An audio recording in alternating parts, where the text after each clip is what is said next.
And I was going to say this when you were saying that before, Graydon. Damn. The part about the thing about getting on a track with somebody and always shining, no matter who it is you're working with, is you never know when you could lose or gain a fan. And so the times I heard Capadonna, he never pulled me in. So I wasn't going to give him the time of day to listen to an album of what I don't like anyway. Okay. I could have missed out, but it's his fault if I did. Dude, all I could think of is I love you like I love my dick size. Like that's the fucking Capadonna line. Just sticks in my head. Oh my god. Anyway, sorry. All right, let's go down to the bottom. What do you got to say on that? I thought everybody was nice in the Woo just by association. I'm in Oklahoma. They're gonna be here on the 16th, so shout out to that. Might slide out there. Have you worked with a lot of people like what you're doing with Bar, or is this more of a newer experience? Yeah, I would actually say I got a lot of features. I just actually put a feature album out with my bro. So yeah, that's mostly what I do. Even though don't take the name seriously. I don't want people to, think I'm just. Well, fair enough. Before we get to our new edition passage, can you answer the same question? Have you worked with people in the past similar to what you're doing with Bar now, or is this more of a newer experience? And what are your comments on that, either conflict or where you help each other do better? Like iron sharpens iron, or no? Yeah, definitely. Where I am right now, I'm actually I'm far out with my squad, like a newly formed team, a collective, and we're working on a group project. And a lot of the times, I've done several features and several collaborations over the time, but a lot of things that I noticed with people new that I do collaborations with, well, it depends on them as an artist in particular, but a lot of times they'll try to they'll get inspired depending on how hard you come on the song, especially if they've never heard you before and don't really know you like that. So a lot of times someone will have a song, a verse open, and they'll go first and then jot, and then I'll go second. And they play the song back and you're like, you know what? I think I'm gonna rewrite my verse because nah. And that's the type of thing I like. Like if you go back to rewrite your verse, that's good for two reasons. Because then you were inspired to make something, and then you got on the other side of the coin, the arrogant ones who will be like the verse ain't up to par and they know it's not, but they won't keep it just because they don't want it to seem like they got killed on their own song. So it's like it's iron sharpens iron, but sometimes ego gets in the way, and that's one of the challenges to work through in artistry. So that would be that would be my input for it. All right, let's jump down to the bottom. Oh well, go ahead, Bar, and then we'll jump below you. I was gonna add something to this whole thing because Be Good said something about like the compilation where like we do songs together, but everybody got like 3 songs. It's like them by themselves. And if you go, my first 2 projects, both of them was with Blatant Blatheist. He couldn't be here with us tonight, different time zone. But my first 2, we did that exact thing on both of my our mixtapes that we did together. We did that exact thing, and it was like you knew the other person was gonna come hard on their solo tracks. So you got to make sure it's like a healthy competition. Like, man, look, I know. I would hear the songs he come up with. I'm texting him like, bro, I wish you would have put me on this song. it's like I'm like when I hear somebody else make a bomb ass song, I'm also like, damn it, I wish he would have put me on that. How dare you leave me off that? That's too hard for me not to be on that. So it's like. That I think that like being able to do the compilation thing that really helps with like what we talking about, the whole like the I know I gotta come hard because my bro he trying to put all he got, and then you got to think about what we rapping about and who we're rapping to, and when you add those 2 things together, man, look, it's a lot of fire, a lot of passion, a lot of fuel into like atheist rapping for sure. All righty.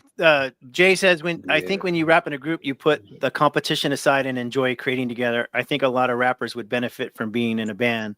I think there's some truth to this about collabing in a way where everybody wants everybody to do good. So I think both things can maybe be true, that you're always trying to kind of you want to be the top guy, like you want to rule, but you also want the other guy to do amazing. Yeah.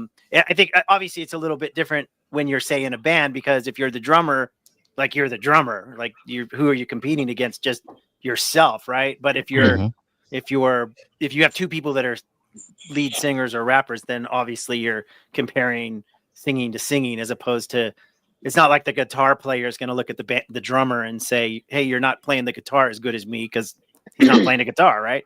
So I think that maybe is the difference I see, anyways. The non-musician that I am. Let's get down before we go anywhere else. Let's introduce our last guest here, MC Brain Freeze, otherwise known as Volsi Thoughts.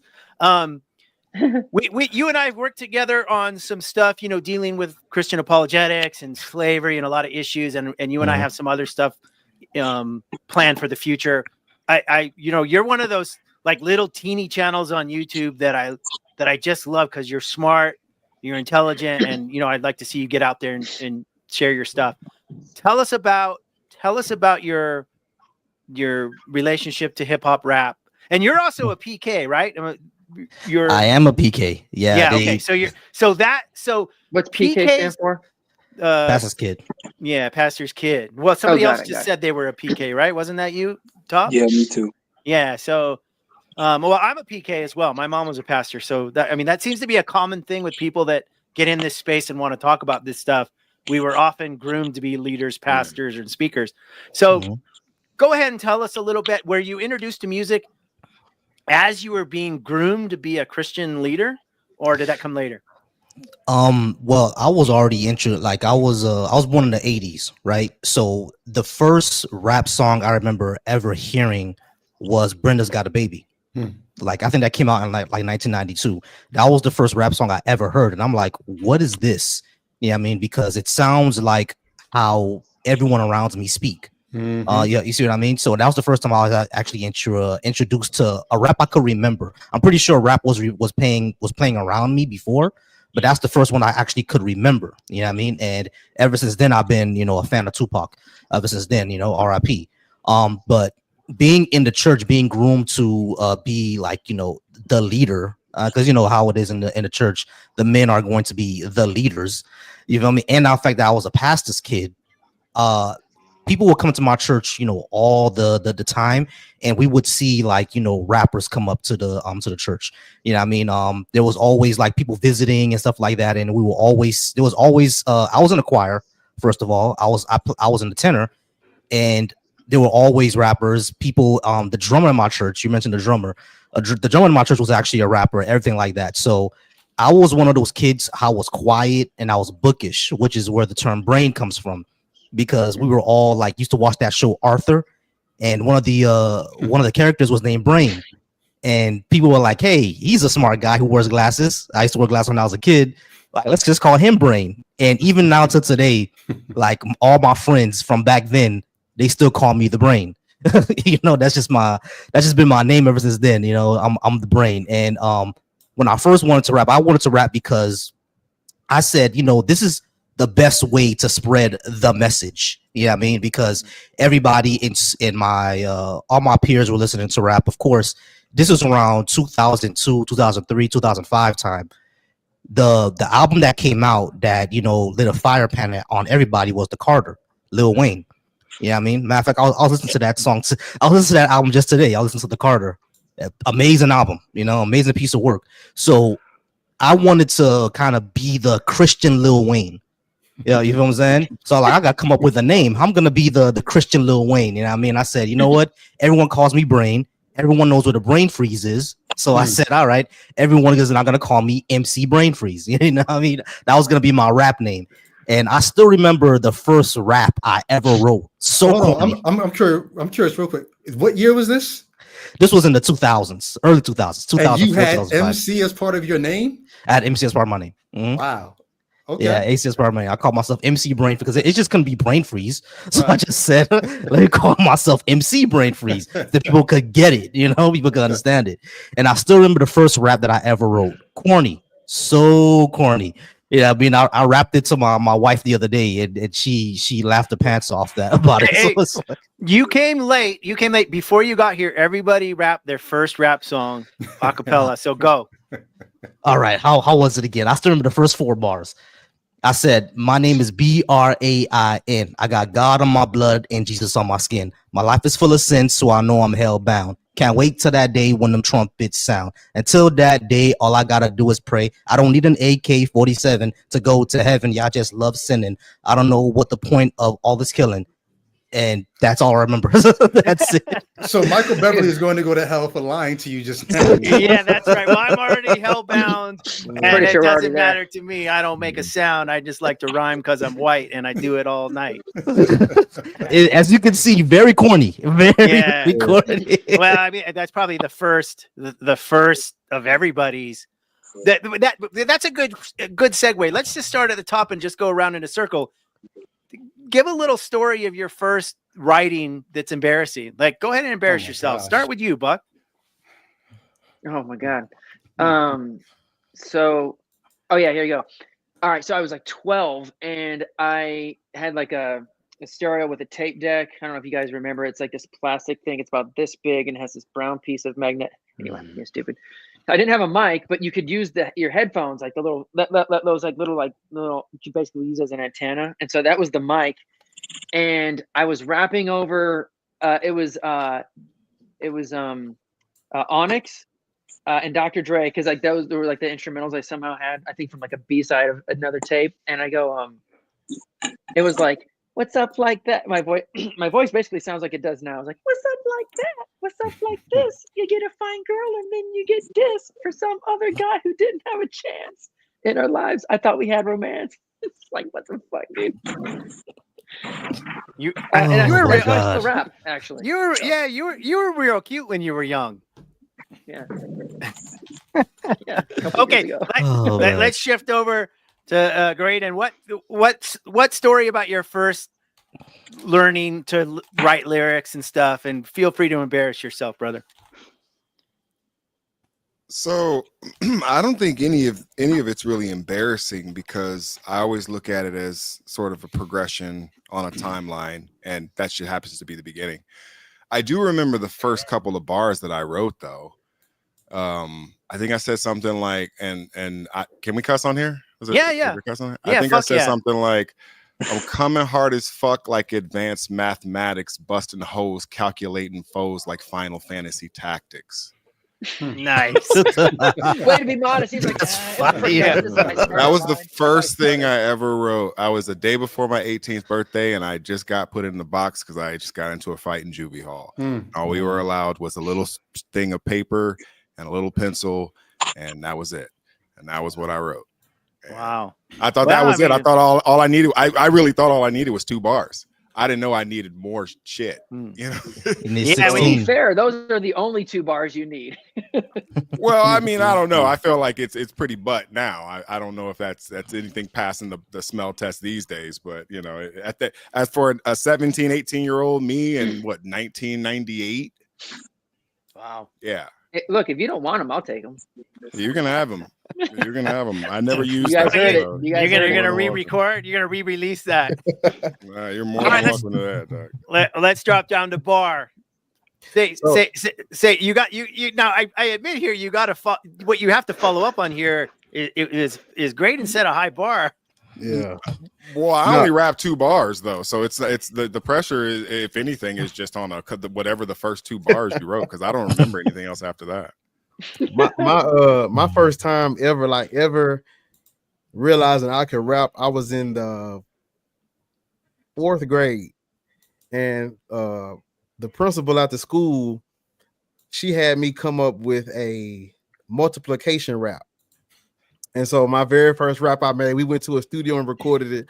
It was like 1 times 1 is 1, 1 times two is two, three, like, and we just rapped all the multiplication, and like they would play it through the intercom, like at the school. Sick. Wow. Like in triplets, dude. I thought it was cold. I don't know what everybody else thought, but my song was being played around the school on the intercom, and I was like in the 4th or 5th grade. I mean, Yo, how much ass you get though, dude? Keep it real. You're a star at 9 years old. Jeez. Well, that's actually a good way to learn. I remember listening to the Schoolhouse Rock, conjunction junction. What's your function? And then you learn that. I mean, that is a really good way to learn and to teach kids different things. I have background singers and everything. Like, come on. Nice. when we got to the number 3, the girls in the back was like, the threes are coming, and I'd be like, it's the 3. Threes are coming. I got $50. I got $50 on a copy of that, dude. Well, yeah, it's probably archived somewhere. Real studio, real microphone with the like the soundproof. I mean, it was a whole 9 yards. Nice. All right, Brady, you're up. What? Give us a memory. Oh my gosh. Just get me. I was trying to think of one. I'm trying to.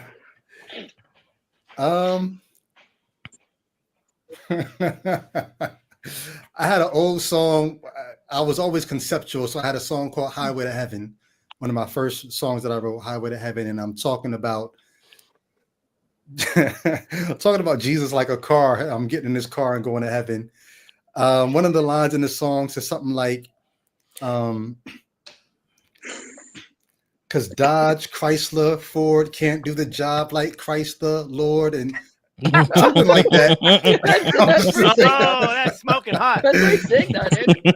No, I mean, I was always big on wordplay, but I'll embarrass myself before I do one of those. Like one of my first ones that I remember, me and the guy that I lied to, and I told him that I did Christian rap. He and I were going back and forth in this song, and I don't know why I wrote this. I'm not proud of this at all. I'm literally going to embarrass myself when I say this. I wrote this, and he rapped the part, and then I answered him with another part. His line said something, rapping as a homosexual.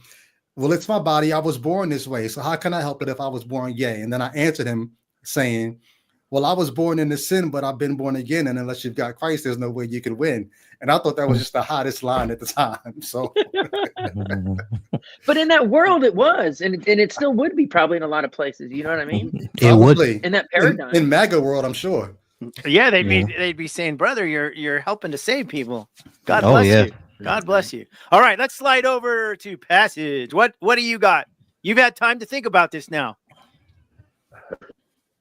Yeah, I think amongst the first was back in 2006, back when I was in high school.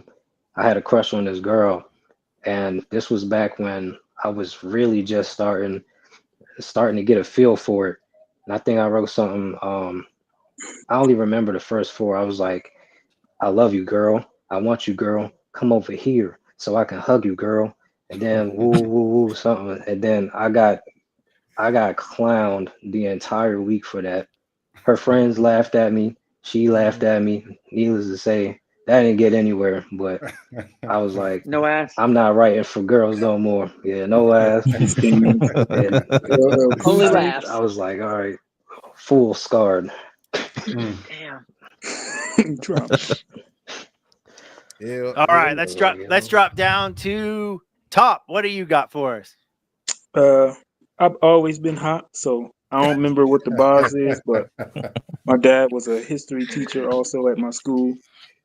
So he found my rap book, you know what I mean, tore that shit up, and then punched me in the chest at school. I got real trauma from the PK shit. Wow. Damn. Wow. He always been hot.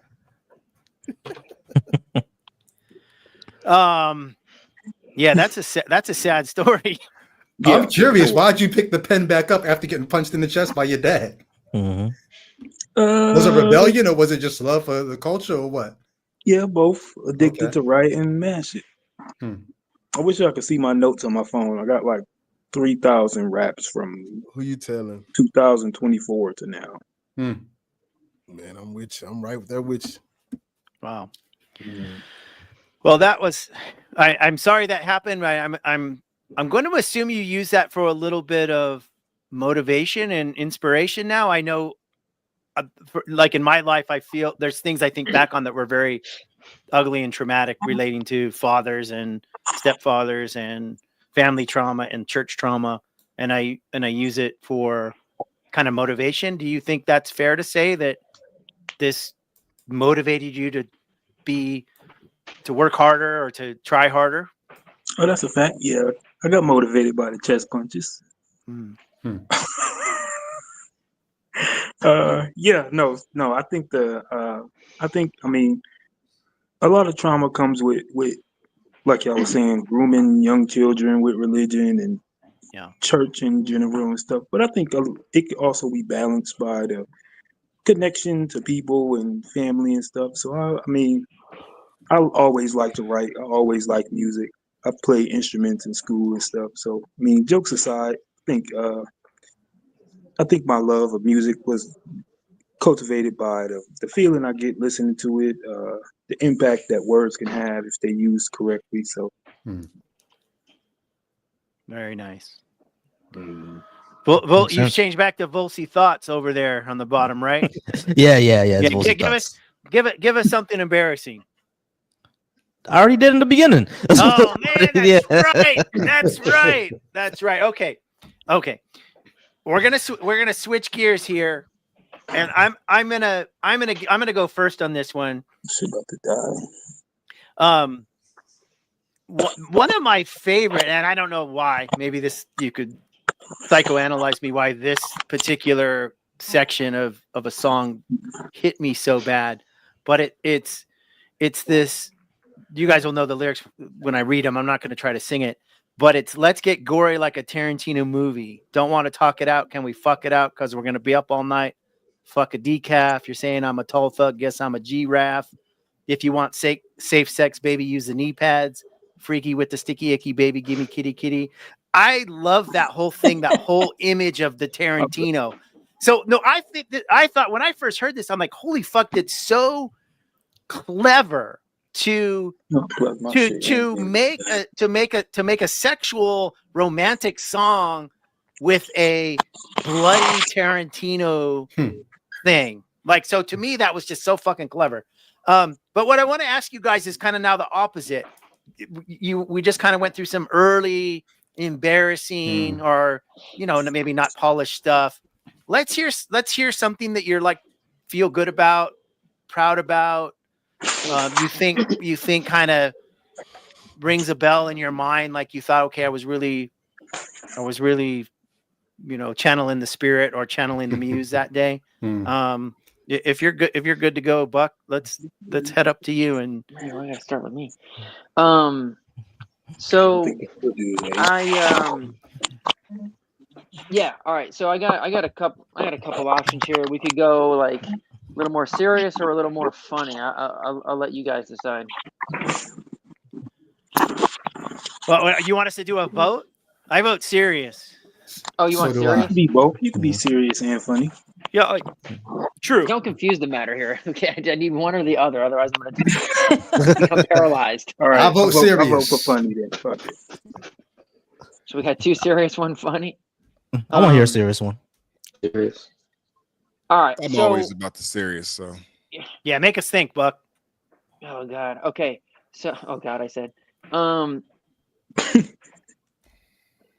right, here we go. So, man, I guess I'm gonna go real serious here. Oh man. All right. So like it's funny, you actually can't find this music video on YouTube anymore because it's just like it was too like finger waggy. So I took down you can find the song, but the music video. Anyway, so this was me being like really serious, and this was called this song was called God Is What. Okay, this was on my Truth Before Comfort album. This was like at like the height of my anti-religion. I'm not like this anymore. My beliefs are basically the same. I still don't believe in a deity of any sorts. But so the song starts off with it goes, 2 men want to marry. Why is it wrong to do that? According to the Bible, even Jesus had 2 dads. Right. So it starts with like kind of a little bit of silly joke, and then The beat's sick. I flipped this like Busta Rhymes sample. Anyway, so I'll just read the first verse here. It goes, "They say God is love. I say it's a lie. Millions of children die before the age of 5. And just think, most parents pray to be spared, but he does nothing to help them or doesn't even care. Therefore, he's either impotent or evil. And it's a pity to think that many of these people are going to hell for praying to the wrong God. Hindus, Muslims, Jews, all gone, to be tortured for eternity. But certainly there's no evidence for this absurdity that hell awaits them. It just says so in Mark 9, Matthew, and Revelation. Yeah, and while the Hindus get doomed, your run-of-the-mill psychopath killer is exonerated by Jesus. That means Jesus in Spanish. Because on his death cot, he accepts God, and further, he's in heaven now with the kids he murdered. Well, assuming they were Christians, and you believe in this religion, but don't take it from me. It's plain to see in the Bible on any page you read. It's probably been 15 years since I've actually performed these lyrics, just to qualify my subpar performance of that. Anyway, no worries. We're not judging your music ability here. This isn't like The Voice. We're not going to vote. Buddy, we won't vote you off. Dude, you're talking to fucking like what, 6 hip hop artists who talk about like coming hard on the fucking track. Like, I'm not fucking dumb. Okay, like, all right. We're having a everybody vote. here makes a fucking judgment, and I'm not judging the judgment. I'm just saying that's how it fucking is. Okay. Who's gonna vote Buck off the island? Just kidding, Buck. Just kidding. It's okay. I know how to swim.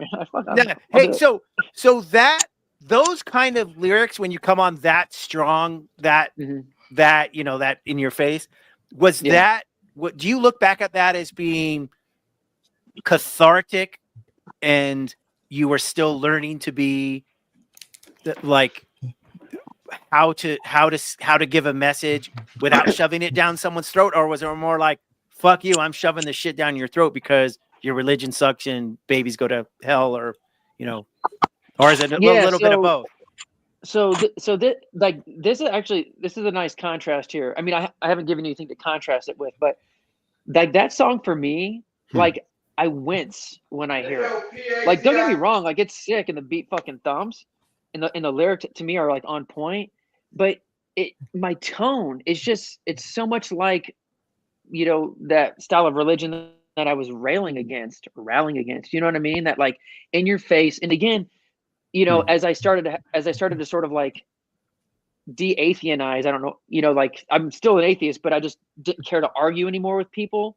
I realized that like I would walk away, with that adrenaline hit, like, yeah, fucking Exodus 21:20. I call myself the flashcard king, like fucking show them.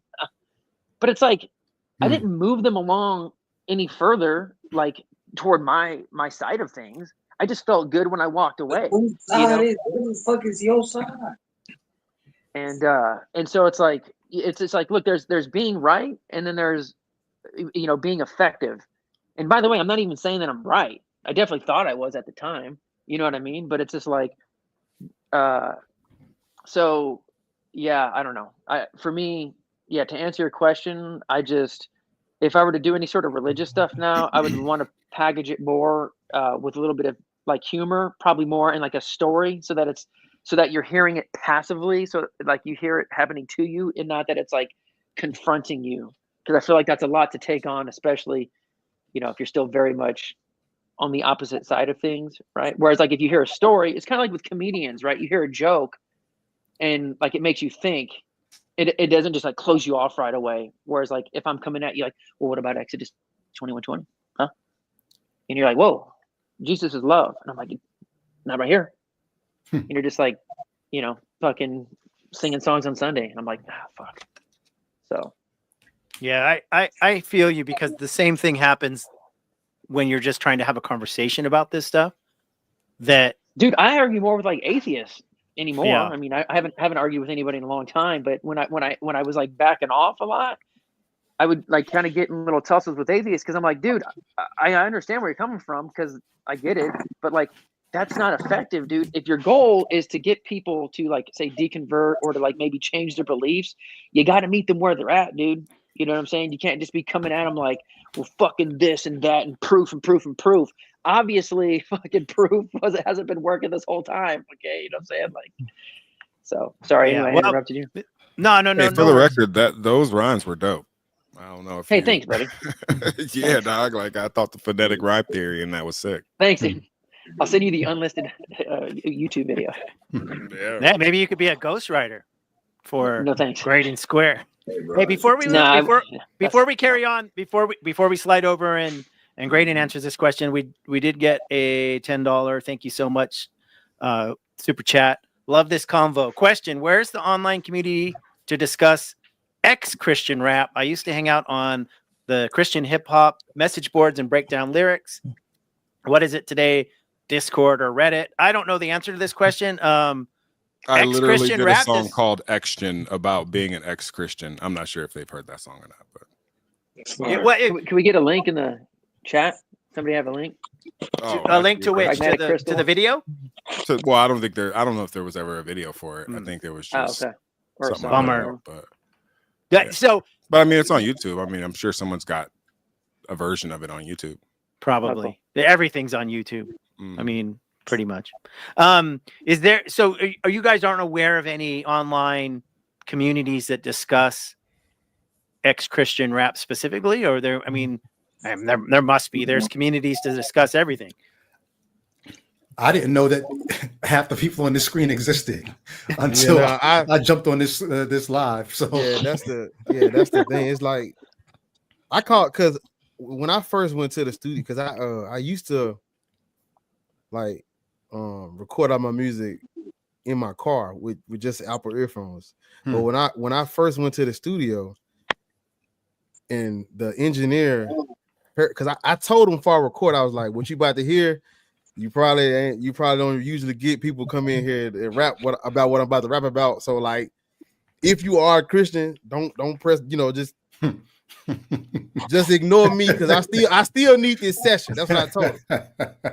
When we got through, he was like, "You basically like I never heard atheist rap before." So I don't call it ex-Christian rap. I'll be like, shit, it's like I'm not a rapper. I'm just an atheist that know how to rap. It's like that type of thing. Like I was gonna say, what's so funny is in the Christian rap world, it's the same kind of. Exactly. I'm not a Christian rapper. I'm a rapper who happens to be a Christian. Exactly.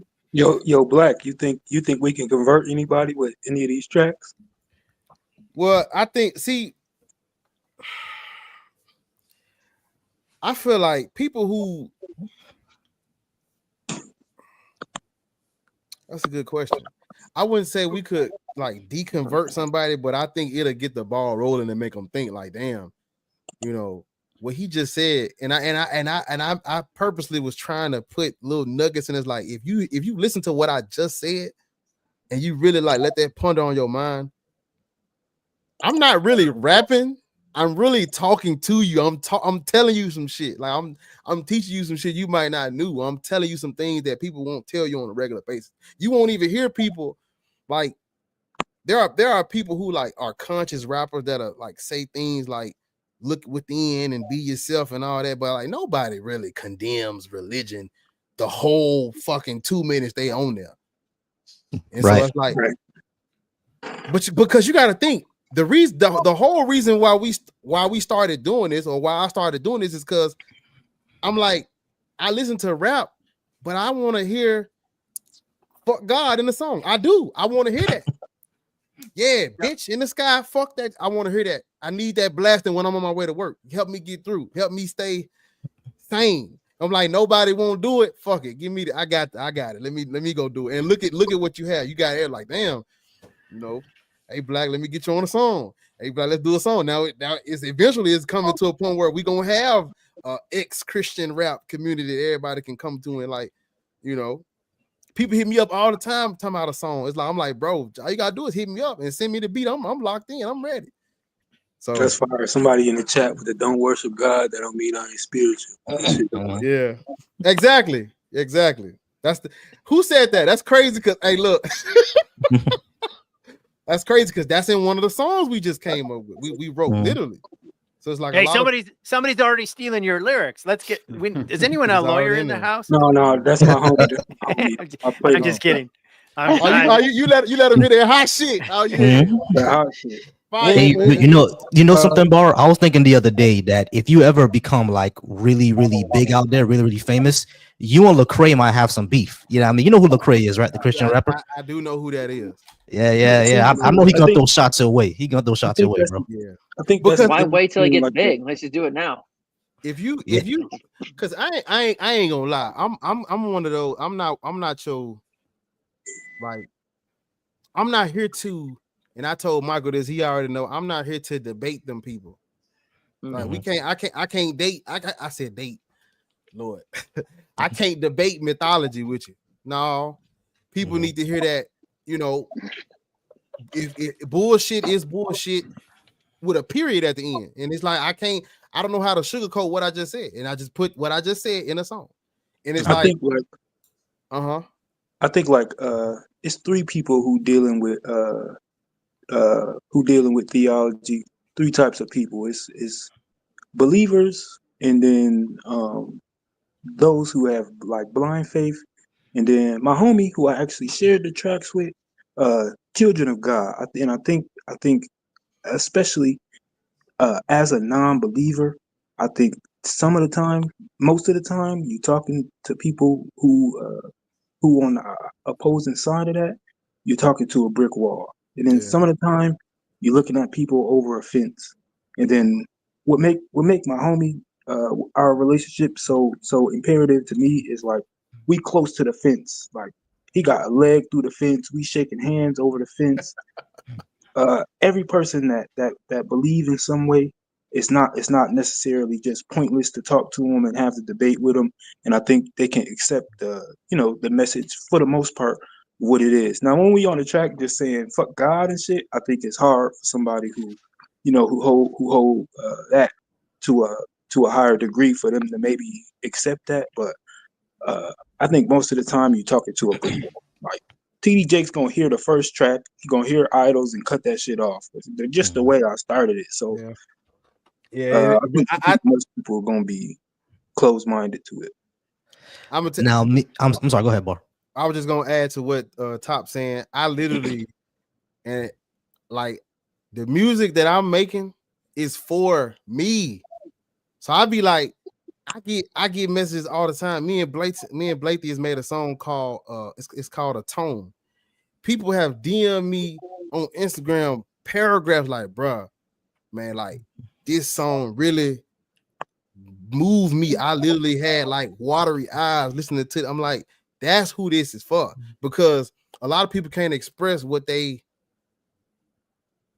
want to say about these religions and these guys. And it's like sometimes you gotta. That's where the music come in. Music is literally like that form of expression. Like I can't explain it, but this song shows you how I really, you know what I'm saying? Yeah, I think people they latch onto that emotion, and then they kind of want to know more, and they want to feel more. Now we've had quite a few comments here, Great and Square, singing your praises, talking about your lyrical ability. So we're gonna come back to my question, which Buck so excellently answered, and you're up next. You've had a little extra time to think about it. You have something in mind that answers that question about, well, you know the question. Just for in case anyone's coming in late, the question is, what set of lines or lyrics, or I mean the whole song, if you want to rap the whole song, go ahead.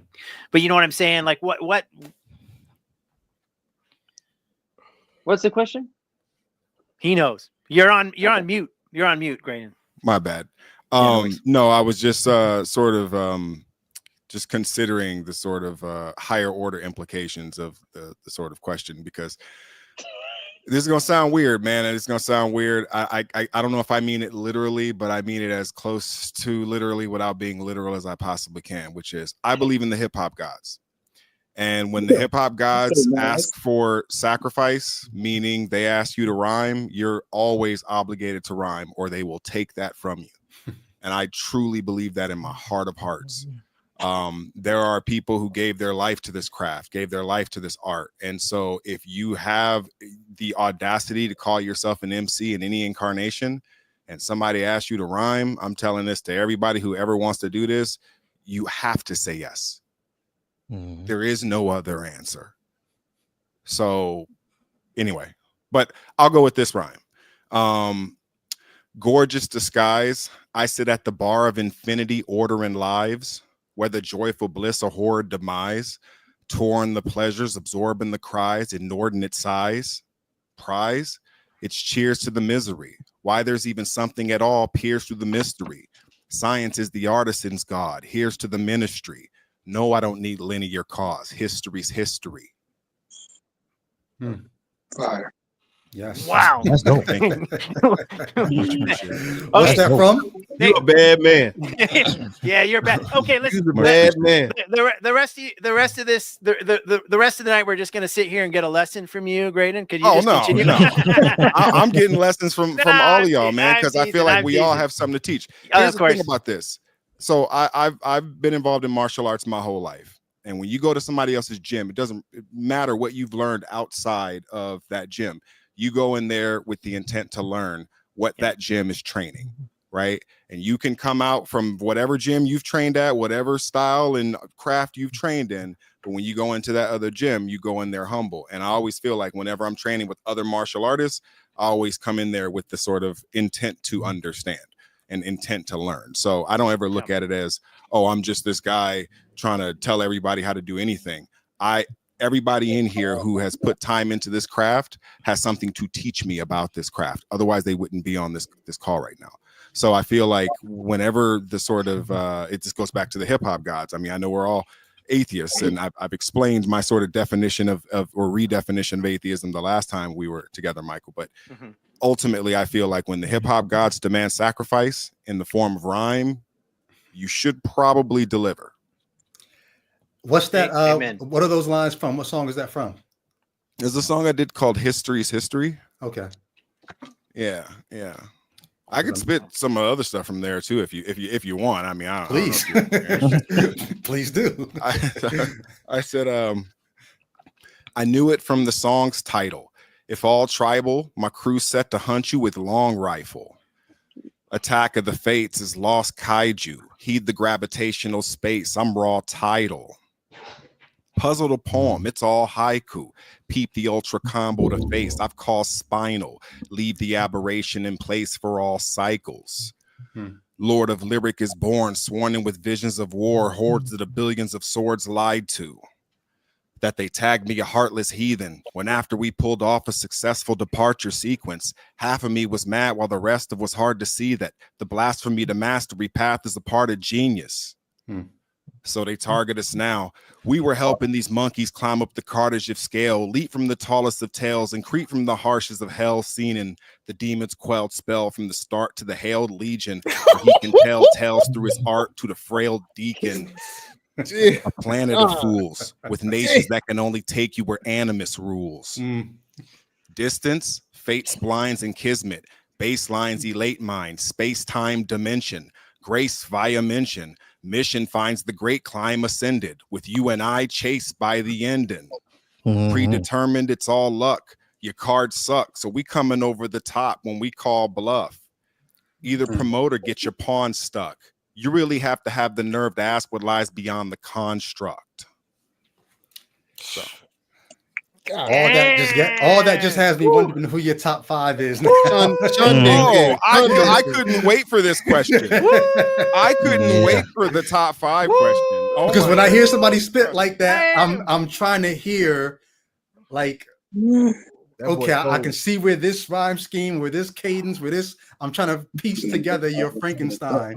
Well, okay, so let me ask you, who do you think my Sifu is? Who do you think? So I don't know. It could be anyone from, I mean, by the way your rhyme scheme in there, I'm thinking I would also need to know how old you are too, but I'm 43. I'll be 44. Okay, so I'm thinking either Cool G Rap or Nas is somewhere in your top 5. Cool G Rap. Close.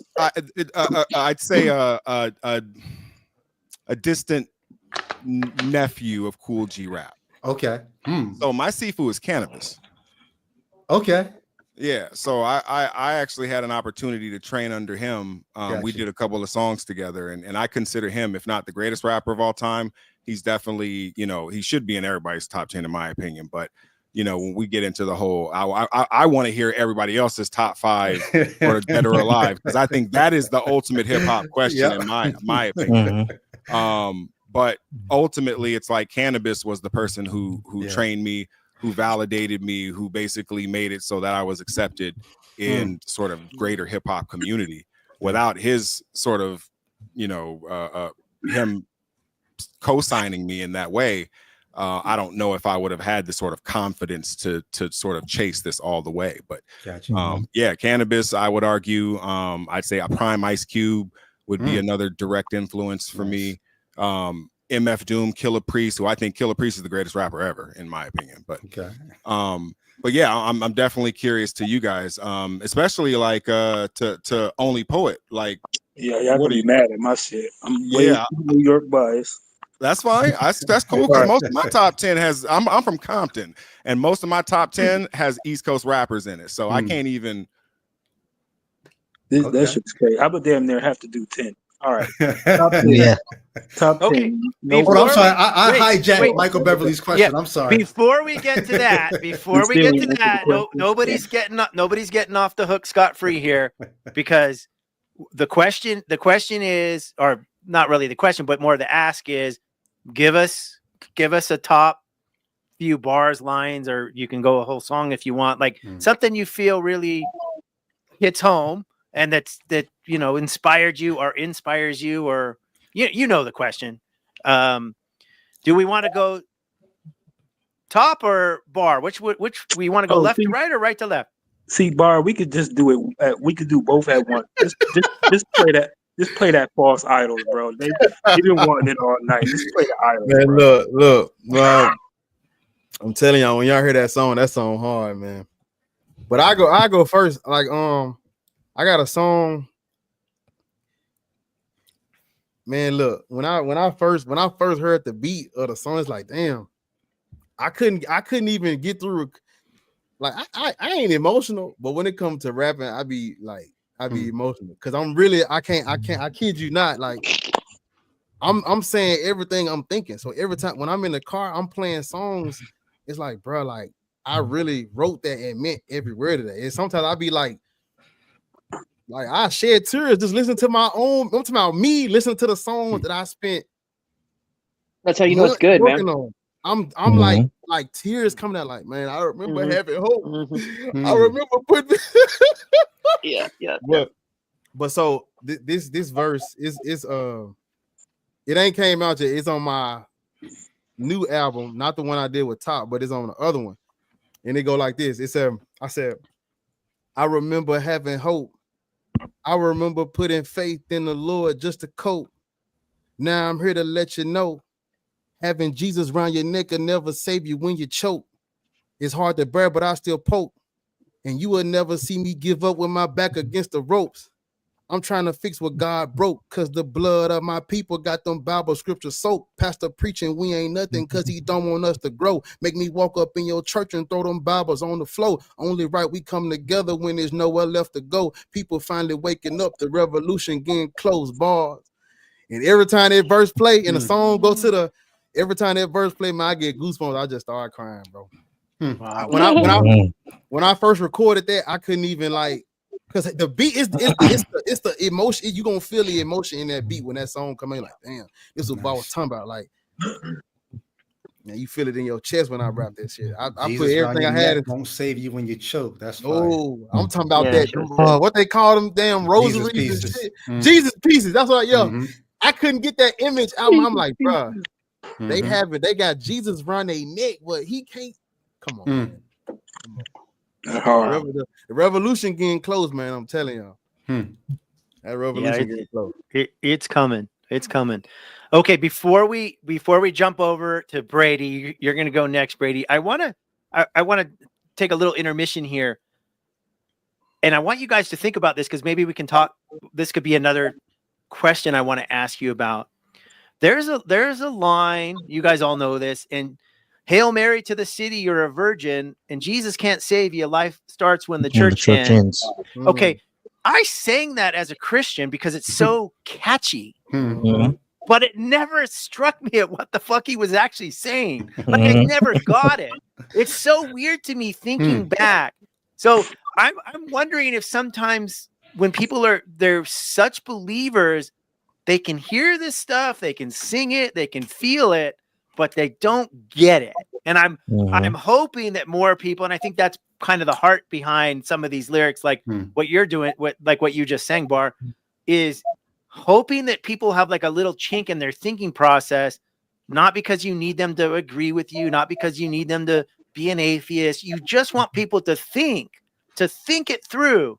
And the first step to being able to do that thinking is you got to put down your dogma. You have to just be willing to say all this stuff I've believed since a child might be wrong. And it's like setting the ego aside. And it's very, very difficult. Anyways, maybe we could kind of get back to that line a little bit later, but I don't want to crash the flow here. Brady, are you ready? I can be. All right, take your drink of water, shake out the nerves. So I might be the only one here who I'm not writing anymore since actually before I deconverted, I stopped rapping. I stopped rapping probably back in maybe 2015. I did my last album because I was struggling with my faith. I really I didn't have passion to write anymore. 2018, I wrote for a man. I wish I remembered that verse. That would be a great verse to do, but I can't even remember it. I did a verse. We'll wait. There's a Christian rapper named Dayton. He's like a battle rap type dude. I did a verse for him during 2020. I was out of the faith at the time, but I still did it for him. But I don't remember it. He never released it once he found out I wasn't a Christian anymore. Wow. So I'm saying all that to say I haven't written for a while until this year. A woman online, she's a online counter apologist / skeptic singer. She asked me to do a verse for her, so I wrote something for her. That's the Shelley first time. Siegel? I won't say who she is until she releases the song, but so that's the first time I've written anything for a while. So I'm going to go back into my catalog and do something because I don't have anything fresh or new as a non-Christian. I'll say this too, and you'll hear why I'm saying this when I spit this verse. Y'all are actually inspiring me right now, like hearing what Bar just did. And, it's inspiring me right now because like I said, I only got good at rap because I got enthralled by the Christian message. And so I got good at rap to tell that message. So rapping now as an unbeliever, it almost feels like I say this, you may have heard me say this before if you've ever listened to my podcast. The unbeliever is crazy. I'm about to start using it. It's like me rapping now as a non-Christian is almost like taking my new girl to me and my old girl's favorite spot, because rap was something that I did for Jesus. So to go back to rap now as a non-Christian is like, oh, but me and Jesus used to do that. So hearing y'all spit, I'm like, Dad, you know what? Maybe I can. So anyway, all that is just the pre-roll to why I'm going back into my Christian catalog, because I don't have anything as a non-Christian really to flex right now. So I'll do a piece from a song that I have. It's called 95 Degree Angles, where I tell a story using the numbers 9 and 5. And I'll only do as much of this as I feel like is tolerable for y'all. But if y'all want to hear more, you let me know. So as I do this 95 degree angles, I'll reference a bunch of different 9s and 5s. You may know some of them, you may not, but basically the story goes like this. 1995, the number, another summer evening. It was hot, 95 degrees. No breeze for this young teen. Was 9 years old when he watched his pop leave, which leaves no role model around to guide his steps. He tried to get it right, but only the block was left. 5 years of fatherless living amounts to shoplifting, getting the 5-finger discount at the local 5 and 10, lifting little odds and ends. Never thought he'd have to see the inside of the pen till the 5th time he got pinched. Woke up from his dream, the nightmare begins. 10 years minus 1 for his crime. That's now with good behavior. Neighbor, he did the time. It was 2004 when they let him out the prison housing doors, but now it's him and his 4 boys. Met him on the inside, in for nickel and dime scams or selling nicks and dimes to the man. Now these 5 cats swore they had 9 lives and couldn't spend the next 8 grinding 9 to 5, getting $9 an hour, 8 hours each day. Said there's got to be an easier way to see the pay. So let's take some time and figure things out. A plan for us to hook up and help ourselves out. About 9 months past, and that's a lot of blunts and hash for these 5 young G's to pass. So one Sunday, 9 o'clock, mom's in his room. Said, you're coming with me to church, boy. Sunday school. He's thinking it's worth a try. Sneaks jeans and a shirt and tie. On his wrist, something crisp. If you've seen it, it hurt your eyes. Arrived at the church while the preacher's preaching excerpts from Martin Luther's 95 thesis. And about Jesus who came to save souls, fed 5,000 heads with fish and 5 loaves, had his back whipped with the cat o' 9 tails, then nailed to the cross by 9-inch nails. But nah, he couldn't accept the blessing. Distracted by his cell, he's checking his text message. It said, what up, fam? We got a plan for this cash. The 5th National Bank, the corner of 9th Ave. And it keeps on going, telling the story with the 9s and the 5s. So that's basically how it goes. That's dope. Yeah, I fucks with that tough. Yeah, but it was so good it woke up the baby. Yo. He's like, he started going, I'm here for this rap. Hey, baby, I was gonna say the baby's not off the hook. He got to spit bars too. Bars or bubbles. Bars and bubbles. The hottest baby babble this side of less than 1 year old. Can you say something?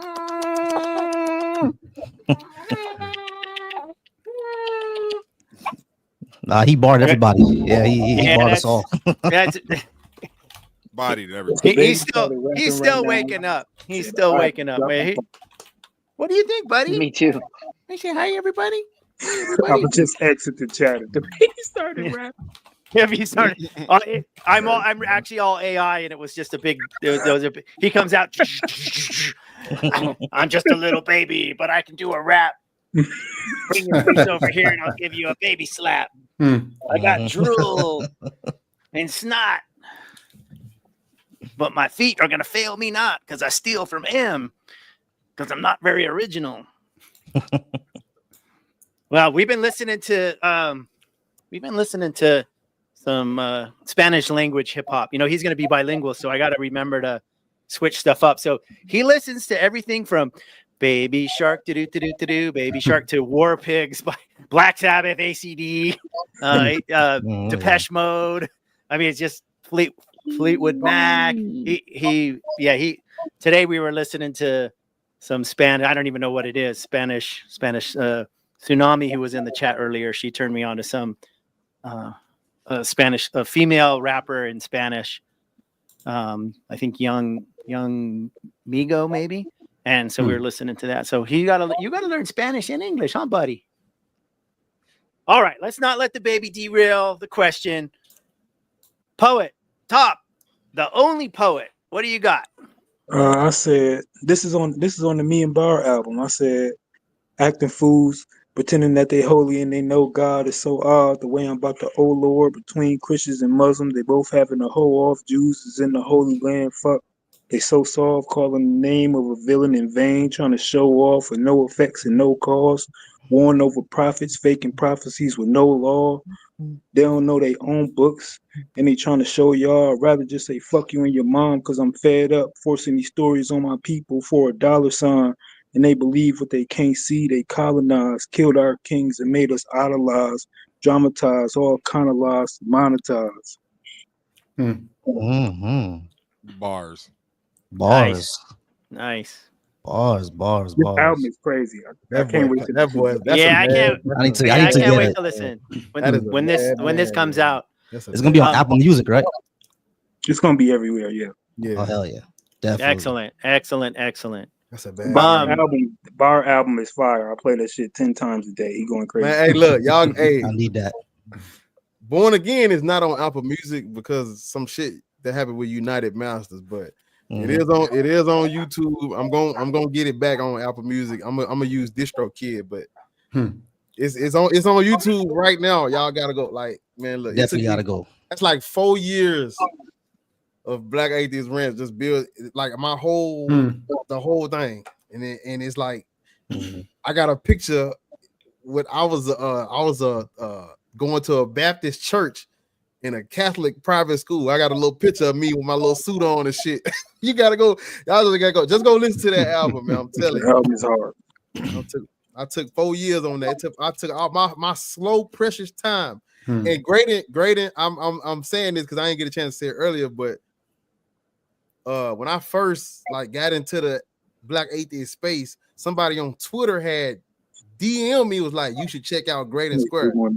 And so I was listening to your music right in mine. So it's like you know what I'm saying? You got fans that's Black Atheists that you probably like, you know, they probably, you ain't know me, I ain't know you, but like I have listened to your music. When I saw the name, I said, damn, is that who I thought it was? And then when you started rap, I said, it's that motherfucker cold. I said, when as soon as you start rapping, I said, I remember, because I used to listen to your music when I was writing my shit, because I was like trying to pull any type of inspiration I could, but it's like I couldn't find nobody that was like rapping about like deconstructing or like science or like thinking outside the box. And then somebody on Twitter said, man, look, go check out Great and Square. Well, I appreciate that. Thank you. A lot of times I don't really think about my relationship to the atheist community because I came around the sort of 4 horsemen time of atheism, like 05, 06, 07, and that was, you know, when I sort of was in the atheist space and doing music about that and that sort of stuff. When I was essentially excommunicated from the atheist space, it was basically like, okay, well, what are you going to do now if you're not going to talk about that? And I kind of went in a completely different direction and started talking about more, you know, science and technology, sort of fringe science, physics and concepts and stuff like that. So for me, it was I chose to sort of go in a different direction, not to say that my ideas about reality have changed, because I don't believe that there's some sort of a creator or anything like that. But you know, I don't talk about it really too much anymore these days, because I don't really think about that time. But I do know that there are a few babies named after me because of that, and you know, a bunch of stuff. So. Nice. But I wanted to jump. I'm humble. Yeah, I wanted to jump in here real fast based on this comment, asking a Black Atheist Rants, how often are we getting one of these again? This is an unoccupied space. So I know there's some multiple streams going on, so people might be wondering if they're on a different channel, why an old white guy who can't rap and has no voice and has a baby in his arm is part of this panel. So just to answer that, in case anyone's curious, I do a channel that does a lot of different streaming. I do response videos. Brady and I have done stuff. Actually, Volsi, Brady, and Bar were all in a series I did responding to Christian apologists on the issue of slavery. I was doing some research on rap that had a specific atheist, either an atheist theme or atheist rappers. I was looking for some. Actually, I was searching for some of Bar's music too, because I like to use little snippets in my intros in my videos, and I ran across Great and Square, and he was talking to the Connectleys, and it just kind of shocked me. And then I started listening to his music, specifically the Omniverse, which is also a cool video.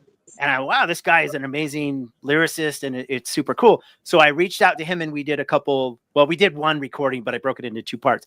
So this is a long-winded way to say, and I'm not patting myself on the back, is I'm the one that put this together. So it's not like you guys didn't all just say, hey, let's get together.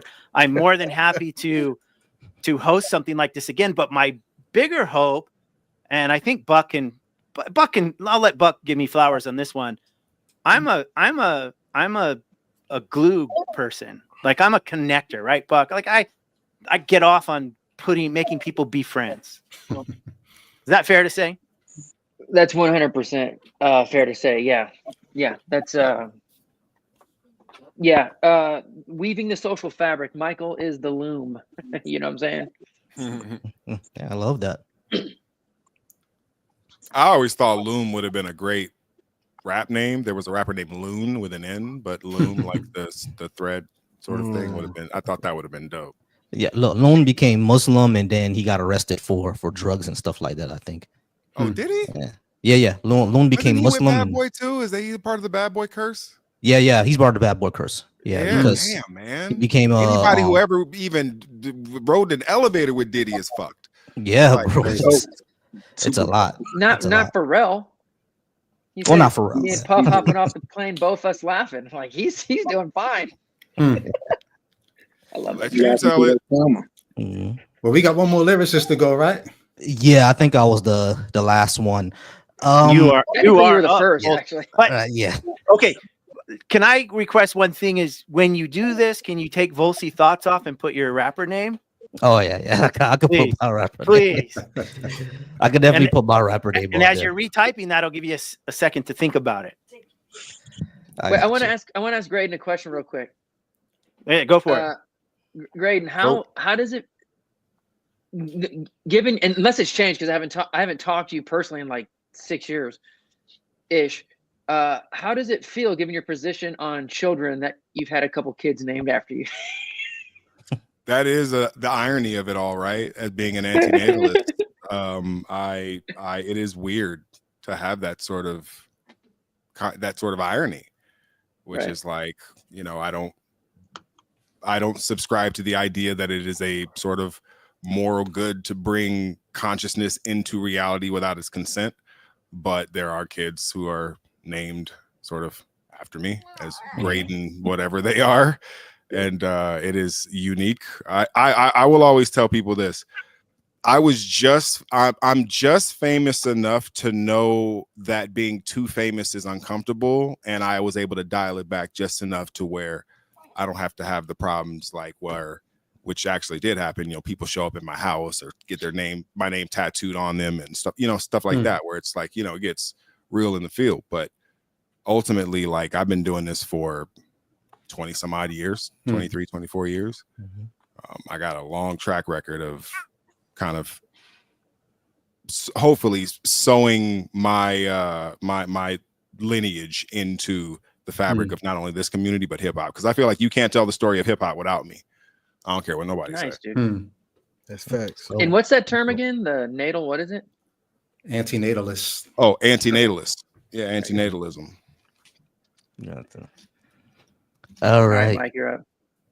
MC Brain Freeze. Yeah, it's mine. I like brain freeze. You said, what am I gonna do? Just call it brain freeze? I was gonna be like, yes. I was thinking the same thing. I agree too, man. All right, cool. Too. Yeah, let's do that. Let's do brain freeze. Brain freeze. I could put a little brain freeze because I'm a short guy. I'm only like 5'5", so I could put a little. No, the reason why I made the comment I made was because at the beginning of hip hop, like in the 70s, people had MC on the name because the MC was the master of the ceremony. By the 80s, they were taking MC off. Yeah, it became Lil and it became Young. Yeah. So that wasn't even until the 2000s, right? So that's why I was like surprised that you said the early 2000s and you had the MC as part of your moniker, but hey, you do what you do. Yeah, exactly. All right. So mine is gonna be a little different, y'all, because Akapod, right? You said that you actually wrote for a Christian battle rapper before. I'm into battle rap heavy. You know what I'm saying? Like I'm into that heavy, and that plays a little into my content that I do, because I actually am a debater. I'm the one who actually does debates. I've been trying to get Bars to be part of my debate streams for a while, but he doesn't like them. He doesn't like debate streams. I know he doesn't like them. We be on TikTok a lot, and I know he jumps on panels sometimes, but it's just to make fun of him. I'll be saying that. He just does it to make fun of him. But I actually do debates. The only reason why I see value in that is because I think it's good to normalize, you know, people who look like us and actually being non-believers. You'll be surprised how many there are. Of course, we know there are a lot of Black Christians out there. Most black people are Christian, and you'll be surprised what they think about us, you know, still to this day. You feel me? Which is why I kind of do the discussion debate thing, so they can see that we're actually normal people and not these angry folks who hate Jesus or whatever. You know what I mean? So that's kind of why I see the value in it. And I see people, when I do these discussions, people actually come up to me before and said that I've made them change their mind or understand a lot of things that they didn't never heard before, like the verse in Leviticus about slavery. Whenever I've debated, that Yahweh isn't moral because of slavery, you'll be surprised how many people do not know that verse in Leviticus or believe in apologetics about it, and I can debunk it in real time. You know what I mean? So that's the only reason why I kind of like debating and do it, because I've been debating since I was young. I always thought I was going to be a lawyer. I'm studying to be a therapist now, which is kind of crazy being a debater, but I always thought I was going to be a lawyer. But there's a little preamble of like what I do, right? Battle rap is, I've always said, it's basically WWE. It's basically violent thespian poetry. You know what I mean? But if you really think about it, it kind of becomes a debate. You know what I'm saying? So you're debating who could come up with better lyrics, essentially. So what I'm gonna spit here is basically like battle rap bars that I remember doing when I was in like battle rap groups and we used to text each other. So that's what I was just doing all right now, right? I was just typing out some of the things that I can remember. So one of the things that I wrote, right, and I actually won this battle with this bar. I don't know how I won, but I won, right? One of the things that I wrote is remember, I was gonna just a little preamble. Battle rap is violent thespianism. All right. So these lyrics are not going to be very, very kosher. They're kind of violent, right? So one of the things that I wrote was, my whole family with the shits, so you better keep your mouth closed. Even my mama pops like a single parent household. Yeah. yeah. I said, even my mama pops like a single parent household, right? So when I kept on going, all right, me and you are different. You white trash, my rap exposes traps, so I flow different. You smoke packs, but I make packs. That means we roll different. You like to break niggas down. I like to build them up. Our goals different. You walk on Jordans. I mentor a boy named Jordan. Even our soul different. Get it? Like the Jordan shoes, the soul, and my soul, like, because I mentor young boys. Yeah, so I said our soul's different, right? So another one, I was in a battle, and I wrote this. I wrote, when the beef is up, shit's about to go down. We ride up, then we break your door down, tie you up, roll you and your peoples down, put all our nines up, and you get all shot down.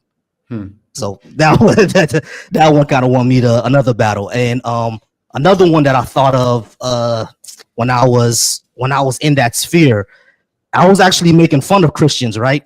Because that's the time when I was coming out of Christianity, and I was like, this is blasphemous.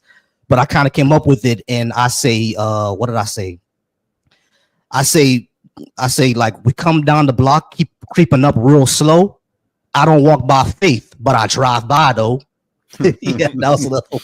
That was another one. So yeah, I got all battle rap lyrics. I don't have what you guys got. Y'all got things that break it down. But me, it was all just yeah. Me, it was all just battle rap stuff. Hey. But the fact that you said that you wrote for a battle rapper, now I gotta expose him. You know what I mean? I gotta find this guy. I gotta say, hey, you had somebody writing for you, bro. You can't.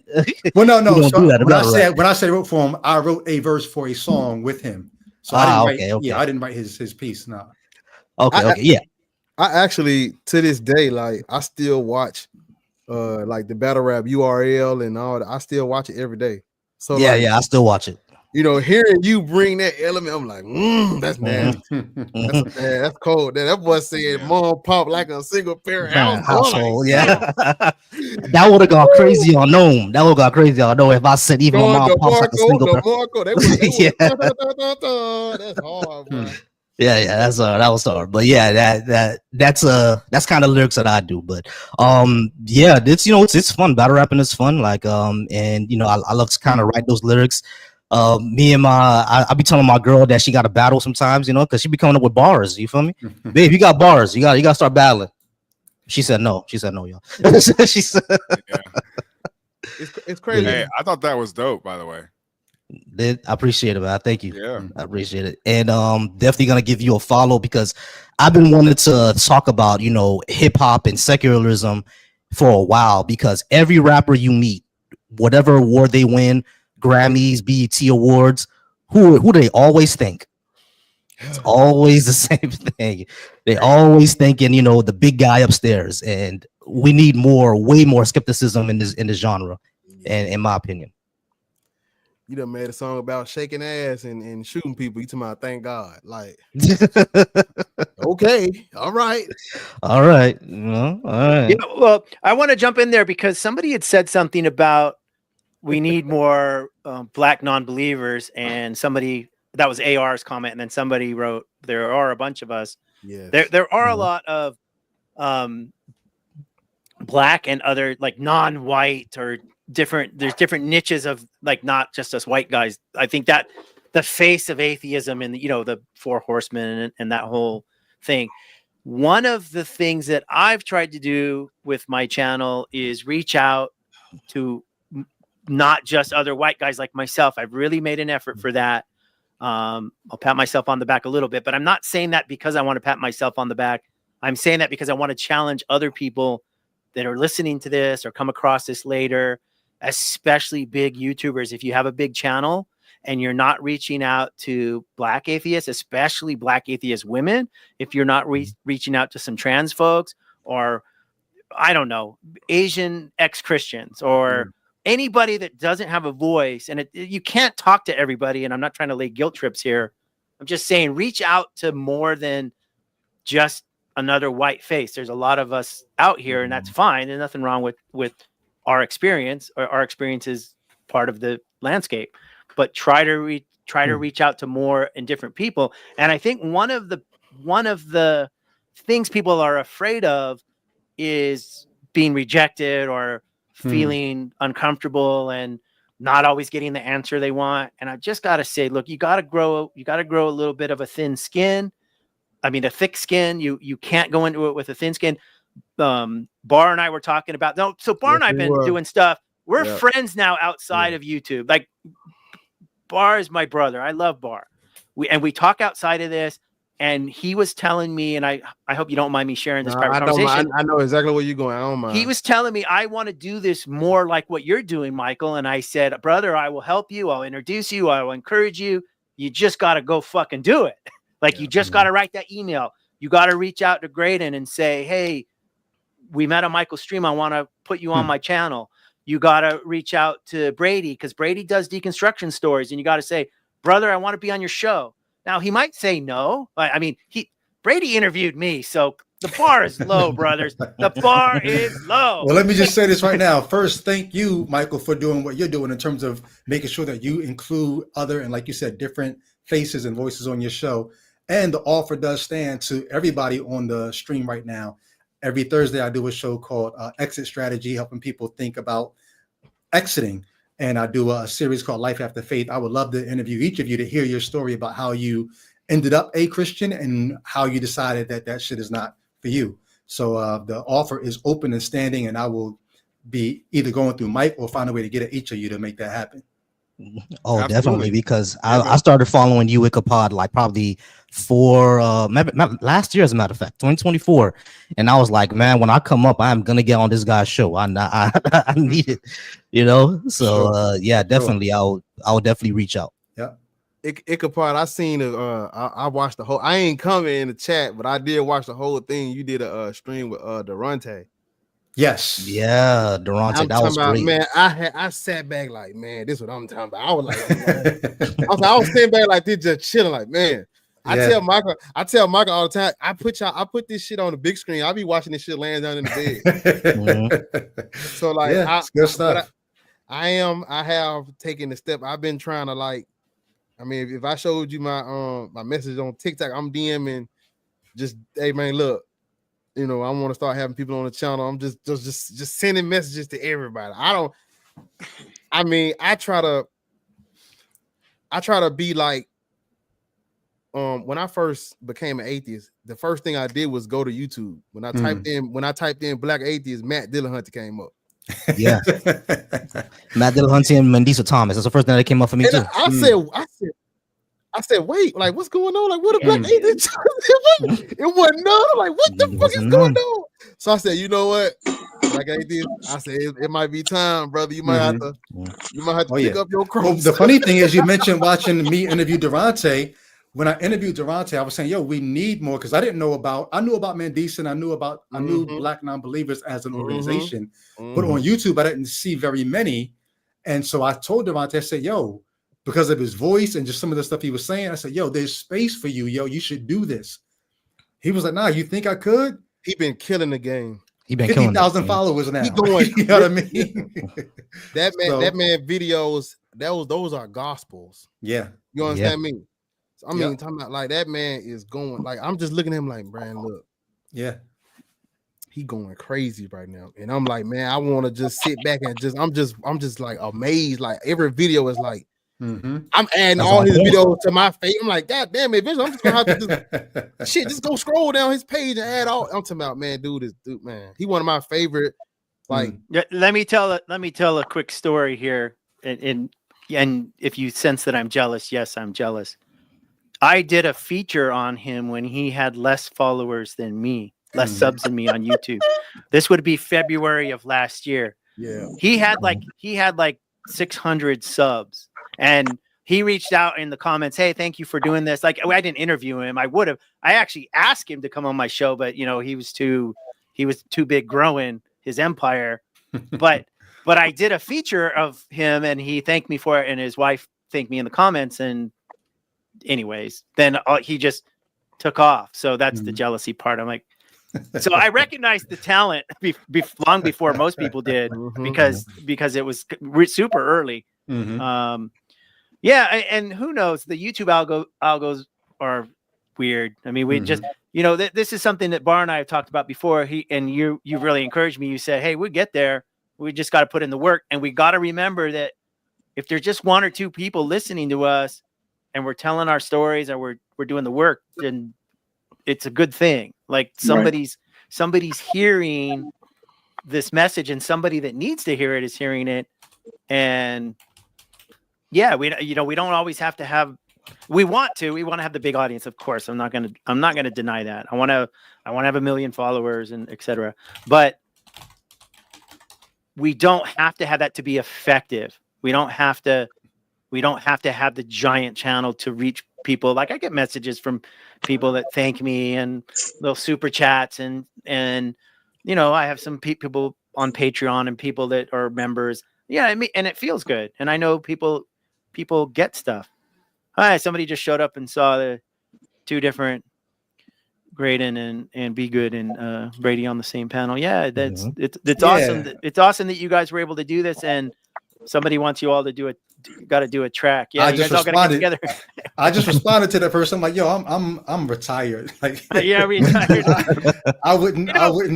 We just heard you. We just heard you. You heard me do a song from. You heard me do a song from 2008. So like, all right. We won't. Okay. Well, there was another comment up here. Somebody wants to do a monthly rap battle for atheists to crown the cult leader. And so, well, what I want to know, Brady, would you at least show up for a rap battle once in a while? Like, I mean, when you say show up, you mean show up to participate? Yeah. Like, it's not Brady is the perfect host, dude. He could be the MC. I'll host. My pride would not allow me to, unless I can pick up a pen and feel that ink flowing. I'm not getting in a battle to embarrass myself. Right. Okay. But you'd be willing to MC it. That's for sure. Okay. I know my lane. All right, fair enough. I will have to take this under advisement. Okay. I want to keep talking as long as possible, but we hit the 2-hour mark, so I want to make sure that you guys, as my guests, don't feel you're obligated to duck out. So anyone needs to duck out, duck out. Anyone that needs to stay. I was watching Bar the other day, went like 6 hours. We're not going to do that, Bar. Like, no, I'm sorry. I've seen you fall asleep. I've seen you literally fall asleep in a live stream. We're not going to do that, but I do it for the love of the game, man. Yeah, no, I love it. And if it's just you and me, we'd go another hour, no problem. So anybody here that needs to duck out, raise your hand, say goodbye. But I'm not asking anyone to. I'm a dip probably around 10:30 my time. Perfect. Okay. So yeah, I'll probably be dipping out a little bit too. As I'm streaming right after this. So right after I jump off of this, I'll be jumping on my own stream. Okay. Everybody jump on Graydon's stream after this and just continue. Yeah, just spam. More than merrier. More than merrier. Because I'm gonna be playing music and talking about okay like that. So do you have a link for that already? Because make a link, because PC will probably be more than happy to put your link to your stream, and we can do a stream raid over to your channel. Stream raid. Yeah. Tomorrow is is my 1 year wedding anniversary, so I might seamlessly slide out of here and then I'll just be silently in the chat. Hey, Yeah, all right. congratulations, though. Understand. Congratulations, bro. Congratulations. Congratulations. Yeah, that's awesome. We Got celebrate with married this and music, did man. our own vows, so we ain't have to, you know what I mean, do that coat shit. My dad's a pastor, but he already knew what it was, so Yeah, you know what I man. mean. He married us with none of the religion involved. Excellent. That's what's up, bro. That's how my last marriage.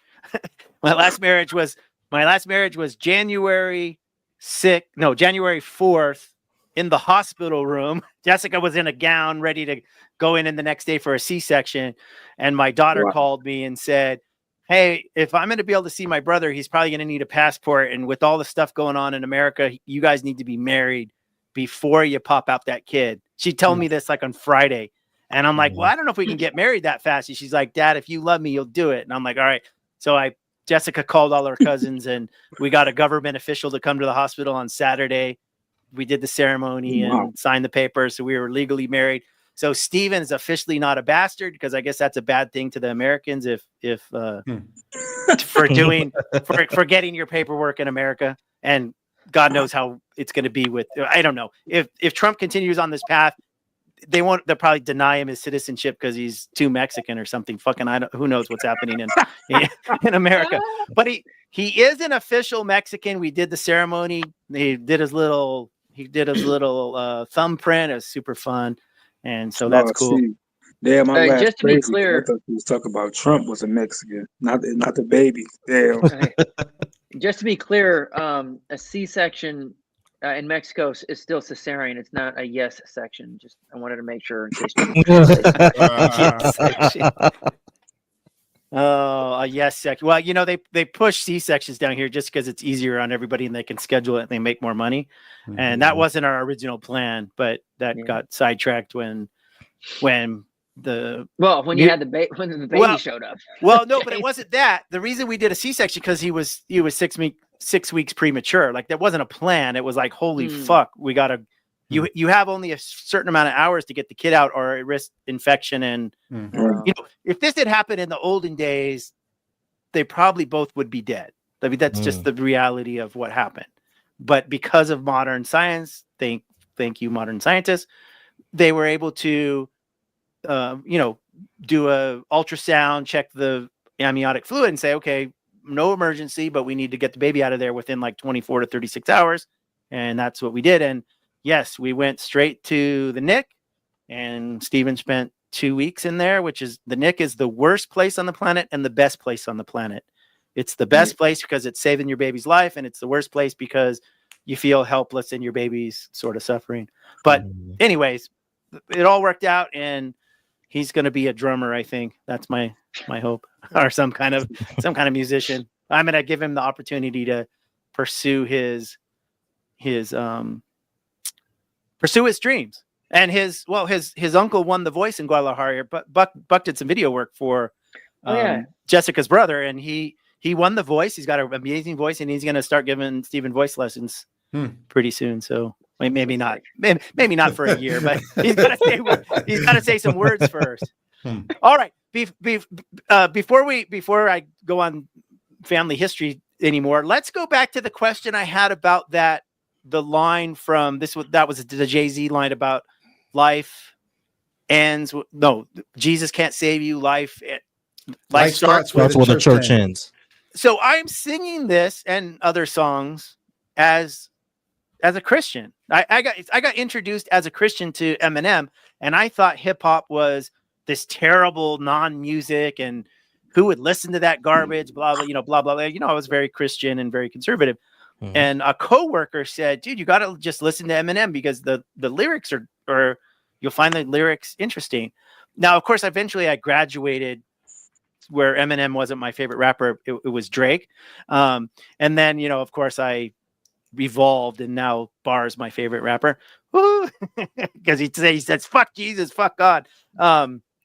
Anyways, so my question was, and Graydon says he's got to jet out of here pretty quick. So let's go to you first, Graydon. Yeah, I got about 10 minutes. Go ahead. Let me hear your thoughts on that. So my question is sort of an open question. It's like, what do you think's going on? And I know you talk a lot about helping people think and intellectual stuff. What do you think's going on in my brain as a Christian when I'm singing that song with full passion? Life starts when the church ends and Jesus can't save you. I'm singing this as a Christian, in my car or whatever. But I'm not thinking about what it is. I'm not thinking about what the artist is trying to convey to me. I mean, is it possible you could be disassociating with, listening and consciously processing what is being programmed into you? Because I do believe that I don't particularly do this because I in my opinion, that I understand how susceptible my subconscious brain is to this. So I don't try to listen to things that I feel like are gonna program me subconsciously. But a lot of people turn off their conscious programmer and they kind of go on autopilot when they listen to music. They're not really listening to music to think. I think all of us are unique in that we like to think. We have big questions about reality. We have big questions about the nature of existence. And a lot of people aren't listening to music for that. A lot of people are listening to music to escape that, really, because the weight of that for a lot of people is way too much existentially. So they're just like, let me just listen to something about bitches and hoes and getting money. Because at the end of the day, they can relate to that. They can channel that. They can use that for motivation and their sort of everyday life. You talking about or pontificating or speculating about the nature of God sounds good in theory, but doesn't really help them too much if it's not putting food on the table, if it's not, putting their children in school and giving them a better life. So I feel like you were probably disassociating with what you were sort of being programmed with and what you were actually listening to and how you were enjoying it. That's why I say a lot of this is just a dopamine chase. We all have our sort of dopamine chase. I think hip hop for me was and has been a big one. Now it's sort of creative storytelling and getting into that. But just this idea of creative dopamine shots are always something that I've been chasing. And the underlying programming, whatever that actually is, a lot of times I don't even care what that is. And I know that about myself. So I'm really careful about what I passively listen to. Yeah, I think you're hitting the nail on the head with the disassociation there. Because when you're saying that, I was also thinking about watching porn as a Christian and never really thinking I'm nailing the nails into Jesus even more. You totally disassociate. Go ahead, Buck. Yeah. So for me, I don't know if this is the greatest example, but this to me is a perfect example to emphasize this point of disassociation. I don't know if you guys ever been to like a corporate work party, company party, or just the club, and the song that comes on, "It Ain't No Fun." If the homies can't have none, it ain't every no motherfucking chick in that room is fucking singing that song. Perfect lyrics to the fucking window, to the walls, right? To the sweat. Yeah. And it's like, but if you actually listen to the lyrics, like there's, as far as I'm aware, and it's a great song. I'm not dissing the lyrics, but I'm like, I would be outraged if I were a woman. I mean, it's totally derogatory. You know what I'm saying?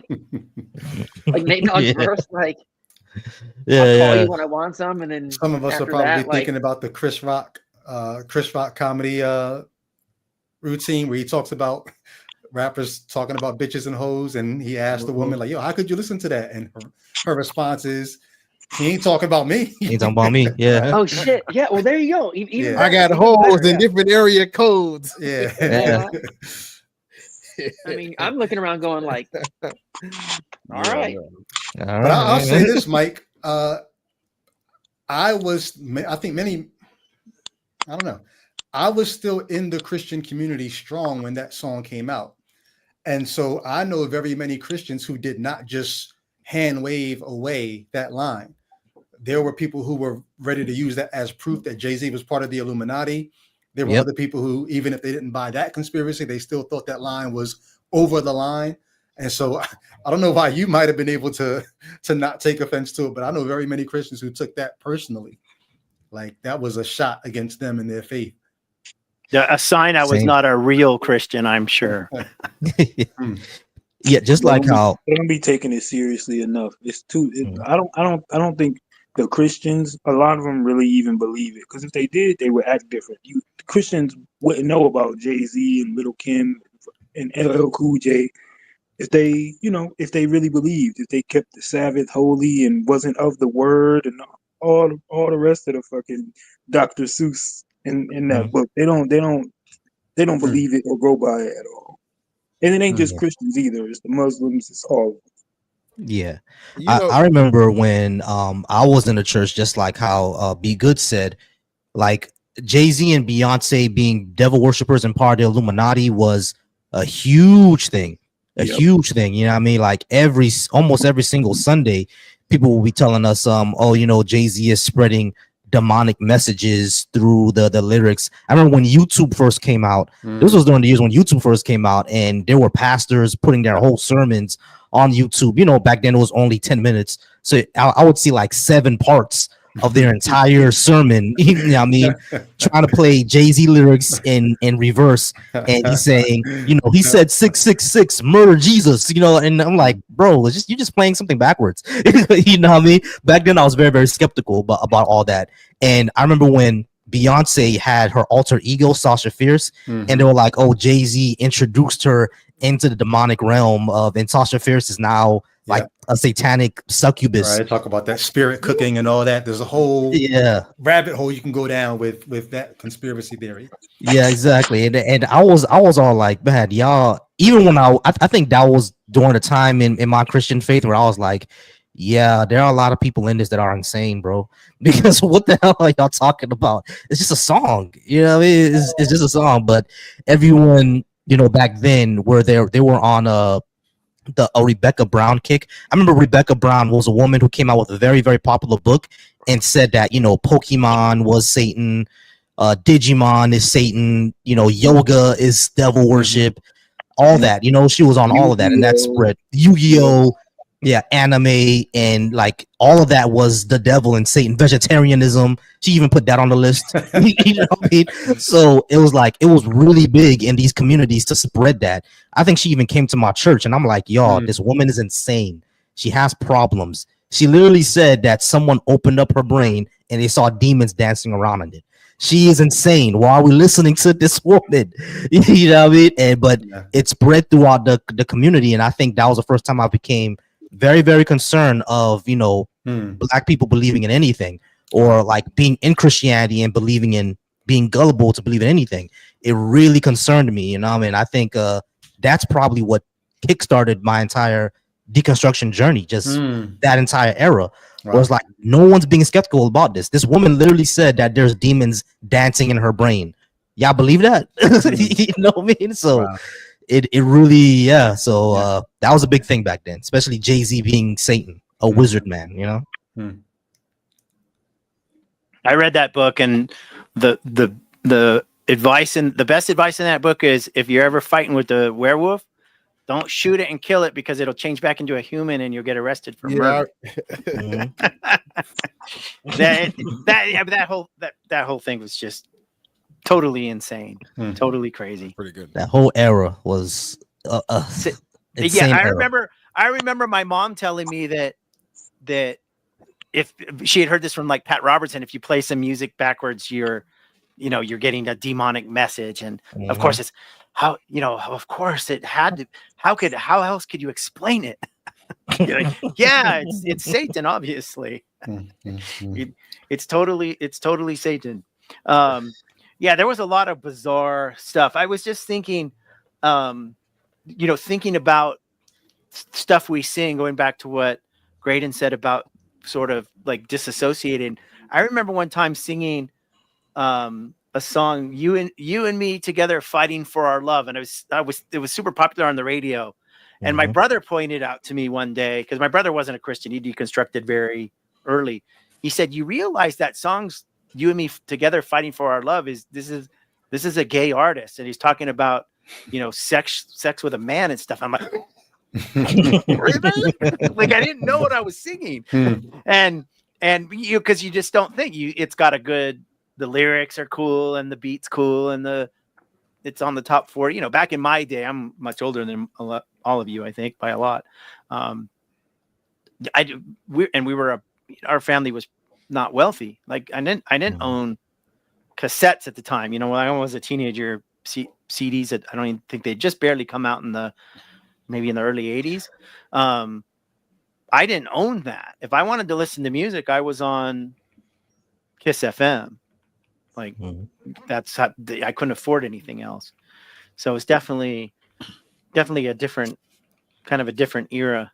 Does anyone else have any thoughts on that whole disassociative thing with what Brady said about people in his community where like, hey, wait a minute, this is,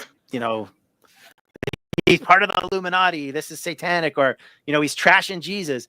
Does anybody else have that experience, or am I more in the bigger group that just sings whatever song comes along and doesn't even think about it?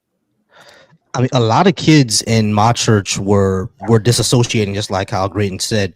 We would sing or rap all these terrible lyrics about robbing people and getting bitches and hoes and sex and drugs and murder and everything like that. But then we'll be at church Sunday morning, like, Louie, and singing all the church songs and everything like that. It was a lot of disassociation, what I mean, where we'll say, oh, God knows our heart. A lot of that was happening. So yeah, we especially for the young people, we would love like the secular music, but then go to church, which is why when I was in that phase, the Christian rap phase, we would use secular beats, but just change the lyrics to Christian. Like that whole who's that guy, Fetty Wap. When Fetty Wap came out with baby, won't you come my way? You had a lot of Christian rappers saying, Jesus, won't you come my way? yeah, we would remix it all the time. Obscene. That's obscene to do that to Fetty Wap. Come on. Those people need to repent. Wow. Oh, definitely. But yeah, that was a thing back then. We used to still disassociate all the time. I'm not sure if anyone else has the same type of story, but that's what we were doing as kids. Like Kids Bop for Jesus, where they take like the regular rap song and like put Jesus in there somehow, some way. Yeah, you know what I mean? Man, look, when it comes to rap music, like, man, a lot of times, man, black folk, we gonna vibe out. They're like, I think I think the whole, like, for the most part, it's like, man, they believe in Jesus Christ, they go to church on Sunday, but after that, man, they turned up all week. All week. So whatever to the window, to the wall all week, and then on Sunday, put your Sunday's best on, go in there and get your worship, get your worship on. Praise on. Wow. Yeah, I would have been on my judgmental tip back then. Like, if there wasn't time for no one way on Sunday and then some other way on Monday through Saturday. They call them lukewarm. The lukewarm Christians. Yeah, there it is. Lukewarm Christians. Playing with Jesus. Yeah, but see, for me, well, go ahead, Bob. No, I was gonna say that used to be a big thing. We used to say, "Oh, y'all lukewarm Christians, y'all not on fire for Christ." They used to say that all the time. They'd be like, "If you deny me in front of the world, I'll deny you in front of my Father." They used to tell us that all the time. Oh, they love that shit. Boy. Oh man, they love that. Yeah, but yeah. Well, my bad. Be good. What you were saying? No, I was gonna say, for me, I don't know if it's as much disassociation as it is. I came from a place where you lived the lyrics, like, you know what I mean? Like, or at least you, to the best of your ability, like it was your culture. And so for somebody who was able to listen to it and distance themselves from it, it was almost like, okay, you're a tourist. You're not really from here. But if you're from here, like, don't just be singing this and you ain't really about this. Like, what's your life really like? And that was me as a non-Christian and as a Christian. So I didn't have a category I did have a category. The person that was just a listener and you could sing things that didn't really apply to you. It was like, okay, you're not in the inner sanctum. You're not in the inner circle of this thing. And so I don't know. I think even as a Christian, I would have been looking like, oh, if you can sing that says something about where you are in relation to the truth that's being, or the idea that's being presented here. But that may have just been me taking it way too serious too. No, I think a lot of people did that. And I'm just flashing on something that was really, to me, was very important. I could sing stuff that was about like maybe sex or rock and roll or stuff that wasn't wholesome because to me, it was sort of could be in the fantasy realm, but I would not sing anything that would be like Highway to Hell or something satanic or something that would open the door to a demon. So somehow in my mind, I had this pride about not listening to hard rock and anything. So the bizarre thing about this, I was just telling this to Dr. Kip the other day. I'm like discovering all these great songs like AC/DC and Black Sabbath. Me and Steven get down to this stuff. And it's like, we'll turn it up real loud. And I was singing, in fact, I put the lyrics on to Highway to Hell, and me and Steven were singing that Highway to Hell. And I'm thinking in my Christian days, I could never do that. Never. That would have been totally opening the door to Satan. It would have been so bad. So it's really bizarre to me. Now, the positive side is there's a lot of great music out there that I can now listen to for like the first time.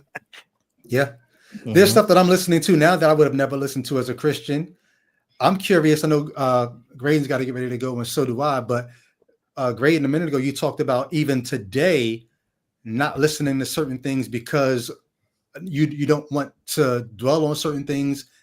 Could you speak more about that? Because you're not approaching it from the superstitious angle that Michael's talking about. Oh, he said, hell, I can't listen to that. But what do you use as your grid even today to make you say, like, nah, I draw the line at listening to X, Y, or Z? I think that's a fascinating question. I think it comes from the perspective of understanding that people in very high and well-funded places spent trillions of dollars figuring out how to program people. And I think there is a well-funded industry in subconsciously programming people to certain, buying habits, certain behavioral habits, and that sort of funnels people into certain lanes and certain outcomes in society. I think it's, for better or worse, I think it's one of the things that have been sort of proven throughout the last at least 100 years that you can program people to behave in whatever way you really like, through TV, through music, through movies, the whole nine. You can desensitize whole populations for things. And so for me, the last time I listened to the radio was before I went to the military. And I remember coming back from Iraq and basically turning on the radio the first time. And I couldn't believe what was on the radio. I was just like, why are all the songs terrible? And I really felt like that. I'm not saying this to shit on these dudes, because I'm sure they meant well and they had a hit record and I've never had a hit record. So who am I to judge? But you guys remember that song from Smiles and South Star? Hey, with the high-pitched voice? Think it's going on. Yeah, that shit, right? So that was popping when I came back from deployment, right? That shit was fucking hot. And I know it was a hot song, but in my mind, coming from like cannabis rap, right? I'm coming from, Rakim and KRS-One and Cool G, right? And all these super lyricists and shit, right? Boot Camp Click and all these dudes, Sean P. And I'm like, what the hell is this? I was so offended that this was representing hip hop that I was like, I'm done. And I basically stopped listening to the radio altogether. I don't think I went back since listening to the radio. And it wasn't really because of that song. There were other songs. That is the song I remember the most from that time that kind of made me like, nah, I can't do it. Because I kind of knew what was going on. I was being defanged. I felt like there was a certain fight in me that I feel like the powers that be wanted to clamp down on, wanted to tamper down on, wanted to dull the sharpness of that blade. And I'm glad my tag team partner, Tombstone the Deadman, is in there, because he often talks about this from an ex-Islamic perspective, right? We all come from the ex-Christian perspective. Y'all should get him in here. He was the first atheist rapper I ever knew. Before I even was burst onto the scene, there was Tombstone the Deadman out of Baltimore. And Wow. like that was, you know what I mean? But it wasn't circulated because that wasn't what he was just talking about, but he talked about it. And there were other sort of rappers going around who were sort of experimenting in the space. But I just think that when you talk about the sort of notion of how people are programmed, it became very clear to me that I was being conditioned for a certain set of, or series of outcomes in society by listening and watching certain things. Didn't have anything to do with religion, didn't have anything to do with, you know, my beliefs in a supernatural creator being or anything like that. I just realized that it once you can print money into existence, then you can pay to study people and to alter behavior, because you can just spend indefinitely on studying how to do that effectively. Well, that leads, I know you got to leave here in a sec, Grayson, but could you segue into, you named a few things, and before you had said you really did wanted to answer this question about like the top 5, the ones that really inspired you or that you think are so great, and you just rattled off a few names. Was that your list, or is there any other thing you want to sort of throw in there? I mean, if I had to pull up my list, I did write them down just so I could remember. But I would say if I had to pick 5 MCs on some like these top 5, dead or alive, if the aliens come and they're like, we trying to battle y'all right now, we're from Mars. And it's like, all right, 5 Earthlings that's going to defend the Martian lyrical invasion. Number 1, Master Ace. I feel like Master Ace is a lyrical red belt. He is a grandmaster. He's one of the most lyrical Titan dudes I've ever heard of. Number 2, Sean P. If they get past Sean P, we're probably screwed anyway. So it's like, you know, whatever. Number 3, Rakim. I mean, Rakim is going to be the dude who, in my opinion, is going to be our sort of Reed Richards. He's going to sort of come up with the solution sort of thing. You know what I'm saying? Of course, we got Eminem. We need somebody crazy and psycho and able to do something.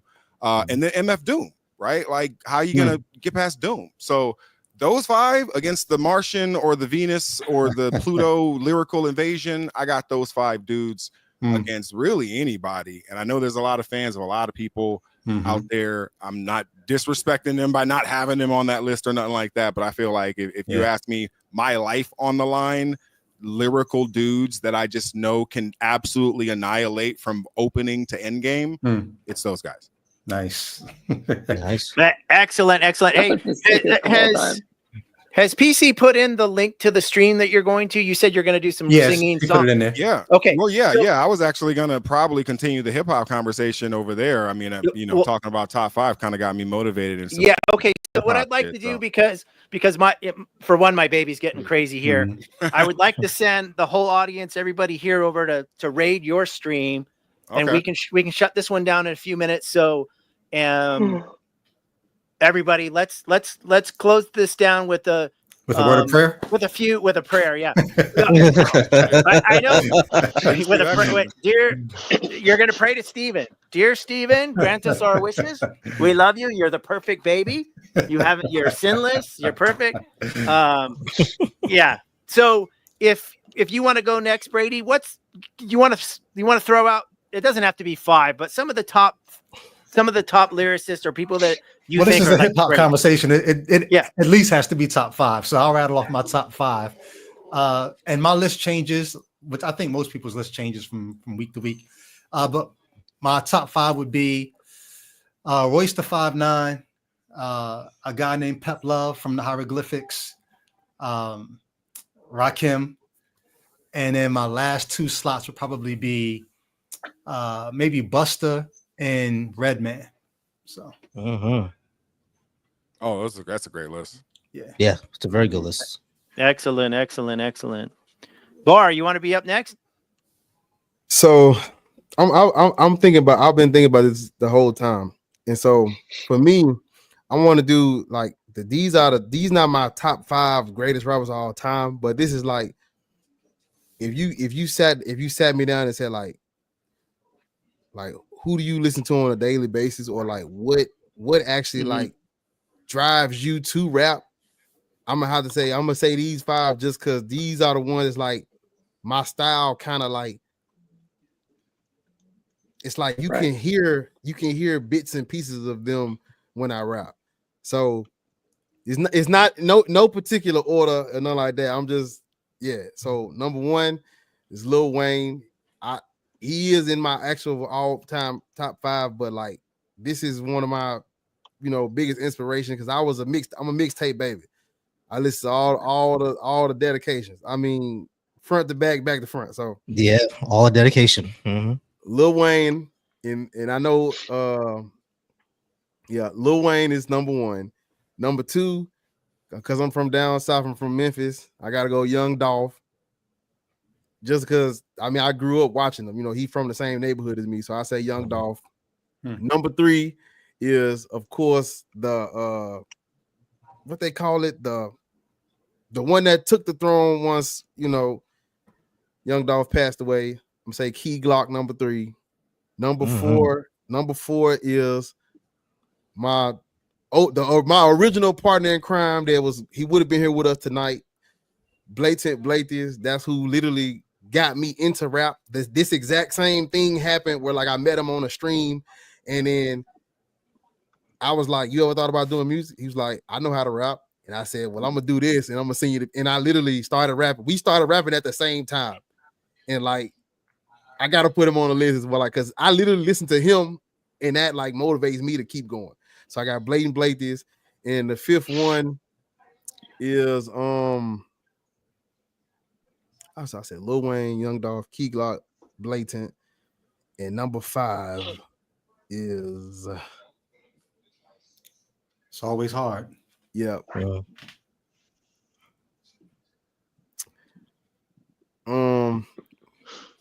I say Kendrick. Lamar. Just because when I listen to that "Sing About Me" Down the Third song, I cry every time. Yeah. And that literally, I've been trying to like listen to that and pull. I listen to that song all the time just to try to pull all the inspiration I can from it. So those are like the top 5 that I listen to that like I try to emulate them. I'm the younger crowd. I ain't number 27, so it's like that's who I pull from, like them. And that's it. Can I go next? Right. Sure, you're up. Because I want to. I don't want to go last. I'm sorry to do this, guys. I got a dip. Hey, right, buddy. have a good one, man. All right, y'all will be hearing from me, Mike. Thanks for doing this. You're welcome. Thanks for joining me, Brady. Have a good one. So what here's why I didn't want to go last is because I just like I'm overwhelmed with thinking of who's influenced me, and I can't quite label it down, but I do have my top 5 favorite hip hop albums. So I'll just list those off and just give you kind of an idea, although this isn't necessarily the inspiration for my lyrics, but these are the albums that like if I was stranded on an island, I would have them with me. Number 1, Mobb Deep, the Infamous, obviously. Number 2, Camp Lo, Uptown Saturday Night. Number 3, Midnight Marauders, Tribe Called Quest. Number 4, The Awakening by Lord Finesse. And then number 5, Diggable Planets, Reaching. I just realized those are all East Coast.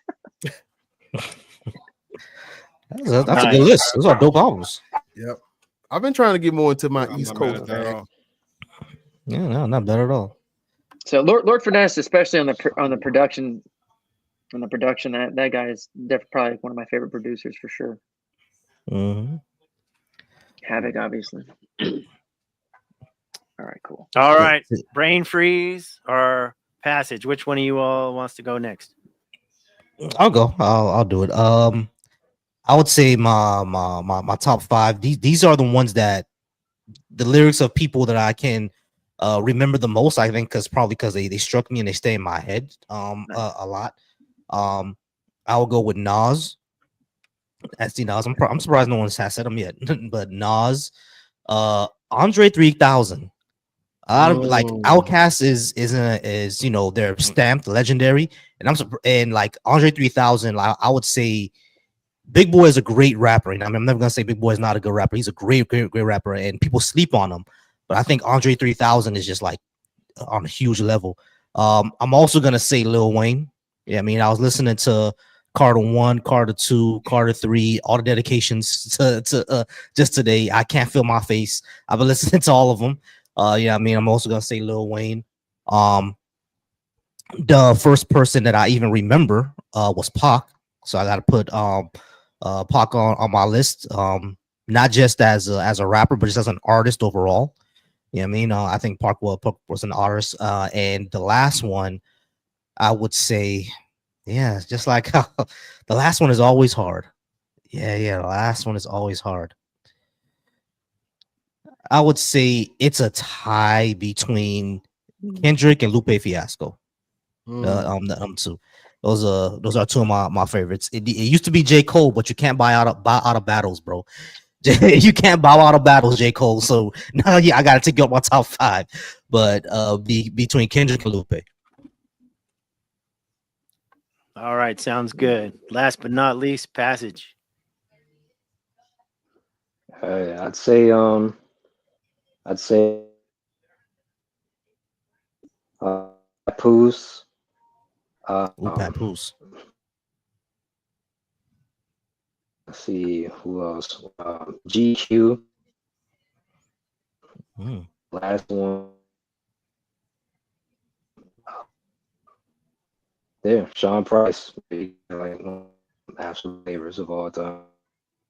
We missed 2 of those, right? Did anybody else miss 2 of those? I think I did. It's Papoose, GQ, Sean Price, and who are the other 2? Pharoah Munch and Pharoah.